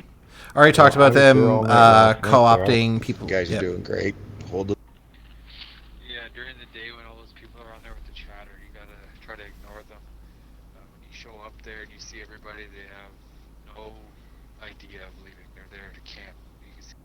He was down there yesterday, but I never actually met him. I only ever saw the car. Just so everybody knows, yes, Jackie is okay. I'll give you an update on the bridge right now. No trucks on no lights on the middle span. You can also go to Google Maps and then put in the Ambassador Bridge and then hit traffic and it'll show where it's all blocked. Hey, Mandy. Yes, sir, Ryan. Do you happen to have any 420s on you? Any four? Do you happen to have any 420s on you? I was headed to the store to pick one. Oh, buddy, I'm the guy at the side-by-side. I'm dying. They I'm want just weed. south of, They the need McDonald's get station. these guys some weed, guys. They're just like, I'm dying. Can you go into the store? Can you get me some? Can you get me some fucking weed? That's crazy. Oh, sorry, wrong racist chat, guys. My apologies. I love that I had to disconnect to stop this. Oh wow, this is crazy. This hurts more than Ottawa. This is bigger than Ottawa. We are the fucking revolution. Interesting. Yeah, these guys seem to be a bit more extreme. Yes, Ottawa hasn't done anything for us till now. We took this. We are standing our ground. We do need truckers because we are supposed to be here to back the truckers. Right now, we are four-wheelers and we're holding it down. We do have some truckers up in the back, and that's amazing. They are with us and they are standing. If we get more truckers here, more people will be looking up to us as something more than what we are right now. Right now, we're being looked frowned upon for our last 24 hours. So we're going to make the next 2, 3, 4. Oh, what a fucking statement. That was okay, that was incredible. Yes. Give me more. Give me also more. To the comment about people getting blocked, it does happen on accident. When we go in to block somebody, if another person talks so fast after them, that person, when we're clicking, accidentally gets blocked. Just let us know that you accidentally got blocked and you'll be added back in. We have had people say that they have accidentally been blocked and been added back in, and then all of a sudden we have the Ram Ranch over the radio. So just remember, be patient with us. We're working with like that. An app that isn't, 100% great. So things Zello are coming sucks. in so fast It's you true. could block on accident and not even mean it. Also to the comment about, all right guys, so hold the line tonight. We're possibly getting some donations of fuel tomorrow, so I'll be coming around and seeing who needs gas. And we'll get your tanks filled up as much as we can with as much as we get. We also have to get the word out there that the Go Save Go or whatever it's called that was made for us was not truly made by us. Honestly, Rink, I don't know if you heard earlier, like I changed the name to Freedumb of Speech. Like some guys, it's against our Freedumb of Speech. Like they can't, like it's or Freedumb of Speech. Like the vernacular and some of the things that have been said are truly incredible. The other thing that I'm bringing up here is I don't know if any of you guys were around for my Patriot Front episode where I actually downloaded like the entire, 450 gig archive of the Patriot Front and went through all of their videos. We watched all of their sort of like pathetic bullshit, just how stupid it was. And the reason why I'm going through it now is because there was one particular moment where just like it was pure comedy. Let me see if I can find it for you guys here. Hold on a second. I need more light. Enough, he says. All right.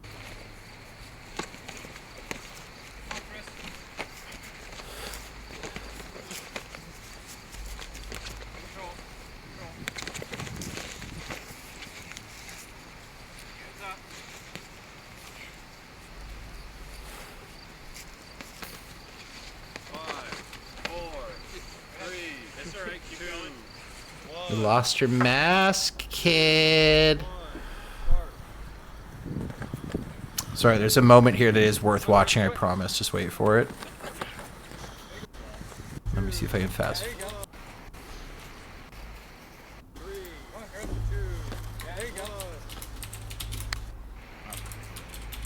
Three, two, one, start. You guys are... They're not...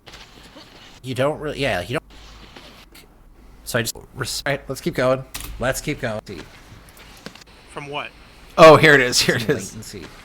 1 sec. Here it is. It's coming up in a second. Okay. Watch this moment. From what? They're like, Jay, count it down. From what? And like the face they all give him in that, it's just like, I just need you guys to see this. Just wait. So please pay attention to masked man on far left and baklava. I know it's not. I know it's something called also, but I call him baklava man. So just watch that. All of them are great. Jason, count it down. From what? 5-second countdown. Okay. It's just like there is some fucking golden comedy is what I'm getting. Oh yeah, totally, dude. Like these guys and what's interesting, like I could talk about that episode for a fucking hour too. A lot of interesting content was reviewed, but what fascinated me was how they have these like different activities to keep up their membership, and you can either go out and like do like stickering or postering or sign drops, or you do like sparring. So you have to get together with a group and document that you spar, and they all wear their little fucking That's so fucking good. That's so true. Okay, let's jump back into Patriot humor real quickly here, and then I think we'll start to wrap things up as the night progresses. But I feel like this is actually some very, very fucking like choice content right now. I'm really happy with this. Oh man. All right, let's listen to what this crazy lady has to say. So we don't look bad when that person just takes the money. Let's go back. Also to the call. Here we go. All right, guys. So hold the line tonight. We're possibly getting some donations of fuel tomorrow, so I'll be coming around and seeing who needs gas. And we'll get your tanks filled up as much as we can with as much as we get. We also have to get the word out there that the Go Save Go or whatever it's called that was made for us was not truly made by us. So we don't look bad when that person just takes the money and runs. Thank you, Donna. Wow. Okay, I'm out of here tonight. I'll see you guys tomorrow. Again, thank you, everybody. Thank you, Donna. Thank you, Chris. Thank you. I don't know what's going on with the Go Save Go or whatever it's called, but it was made last night from somebody. I seen it in a Telegram chat, and I called it out that none of us down here had asked for that. And the person that had it said that they were coming here today, and then radio silence from him. So I Don't know what's going on with that. Motherfuckers, All thanks I for the know money. is Peace. it's not money being directly given to you guys. So why am I not just on stream setting up a GoFundMe account and infiltrating these groups and being like, yo, I'm raising money for trucks. Yeah, it turns out they're not your trucks, guys. It's my truck, the truck that I want to buy, the Eslon Mulsk cyber truck. And don't forget, for Canada and for our freedoms, we're going to stay strong and hold these two. Is it just me, or do they sound all like they're on bars? Like, the women sound like they're all on, like, high doses of Xanax, and, like, it's just this weird, like... Tell me the name again. Can you type it in the chat so I can share that out to the social media platforms? Thanks, Ash Mitch. And I think that's it. I think that might be all of it. Oh, I got it. Wait, I'll turn it back on. I think I'll probably get flooded with shit here. Let's see what happens.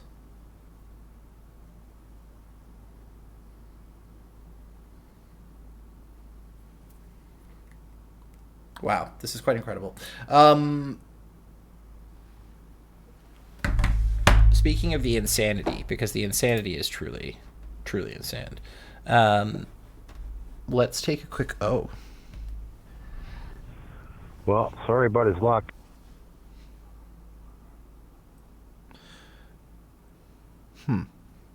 There's a lot of people calling people motherfuckers on here. It's great. I love it. It's my kind of thing. So we are going to check on the YouTube channel of, what's it called? Like Travel Something 69. It's so stupid. It's so stupid. But this guy has a YouTube channel that is basically... Yeah, streamers are bad people. Here we go. Here we go. Travel fun. So let's take a quick look at what's going on the ground here. And then, oh. Wow, these guys are such... Tyler, you are listed as trusted. And thank you very much for the donation. We really appreciate it. Heard you loud and clear, Tyler. Jim here. I'm going to be calling it a night. Get some shut-eye. I'm going to bring some water and food out tomorrow. Hopefully we'll see you guys all out here tomorrow again. Thank you very much, Jim. We appreciate it. You have a good night, sir. 100. What is the address that people can drop stuff off to? We're accepting donations at the corner of College and Huron Church. There's 3 transports there. They're accepting donations there for food. Director Hot Donna is taking any other donations that you wish to drop off, and we can deal with everything from Those fucking notifications. Chris, let me possibly correct you. I see 1 transport in motion right now. Okay, so mute this shit. I want to take a look at the chat that's going on in here right now, because I'm pretty sure it's just dumb enough to get me stupid right before bed. Let's see what this guy has to say. That's right.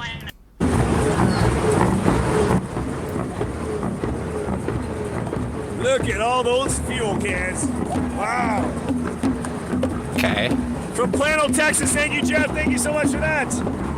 Like, one thing I wanted to say is they're sending him a shit ton of money. This guy is making thousands and thousands of dollars. Like, if you see the chats rolling in, like, he's making hundreds of dollars an hour, if not thousands of dollars an hour. He's probably going to make... I wouldn't be surprised if Travel Fund 69 makes $100,000 at the end of this protest, just based off of, if you just watch how much stuff is coming in and how much time he spends, you know, on the ground.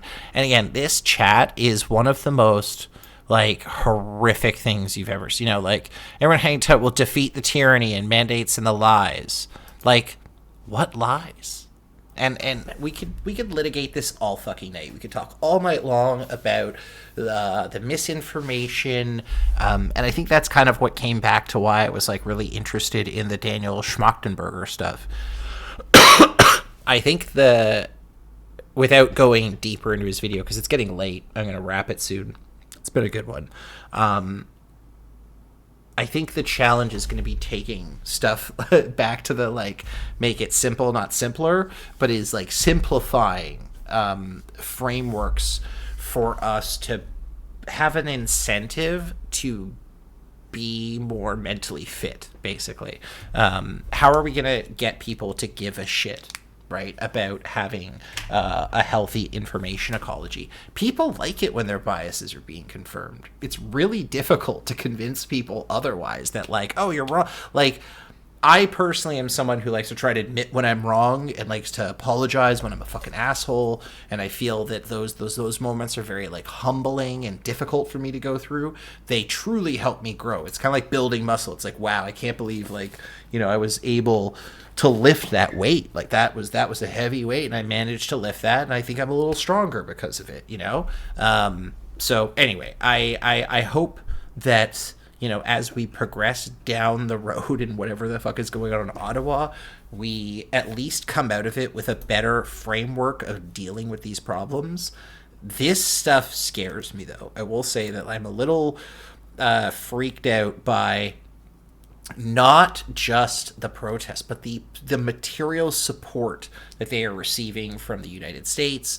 Like, I don't know if you guys heard, one of my favorite Twitch streamers, Hassan Abi, was showing how Tucker Carlson Freedumb Convoy, like this, like, you know, he's going on about how independent, the, you know, what was it? The Freedom, we should investigate GoFundMe because they canceled fucking, you know, the money for the truckers after they realized that they're like, oh, kind of, you know, Nazis. Let's, you know, stuff like this. Let's see how this goes. The minister owes you an apology. Do you think you'll get one?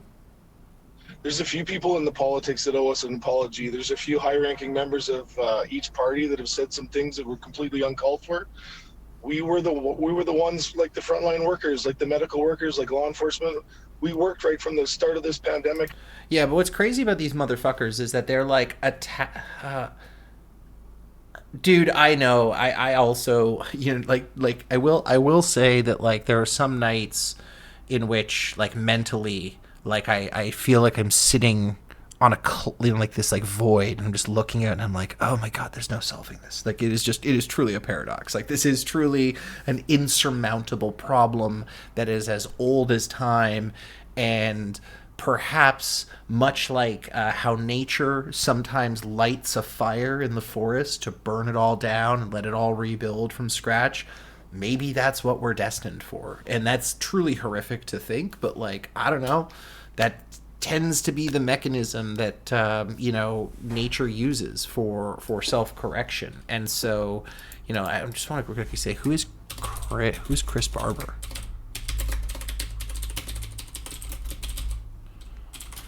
You know, these guys are not about who the fuck is Chris Barber?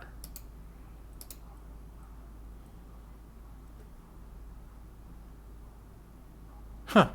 And all the way through it, we were heroes back then, and now we're zeros. So we decided it's time to put our foot down, and we're going to do this. And with that, Canadians came out in huge droves to support us. We've united a complete country. Regardless of the outcome of this, we've already won. Canada is united right now, and I have never seen so many smiles. I lost my voice from, you know, the excitement here for the last few days.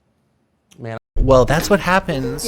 So it sounds like that's what happens when you surround yourself with like-minded people. Protect her sisters from me. Wait, what is going on? Oh, there's some... What the fuck is this Facebook video playing in the background? Jesus Christ.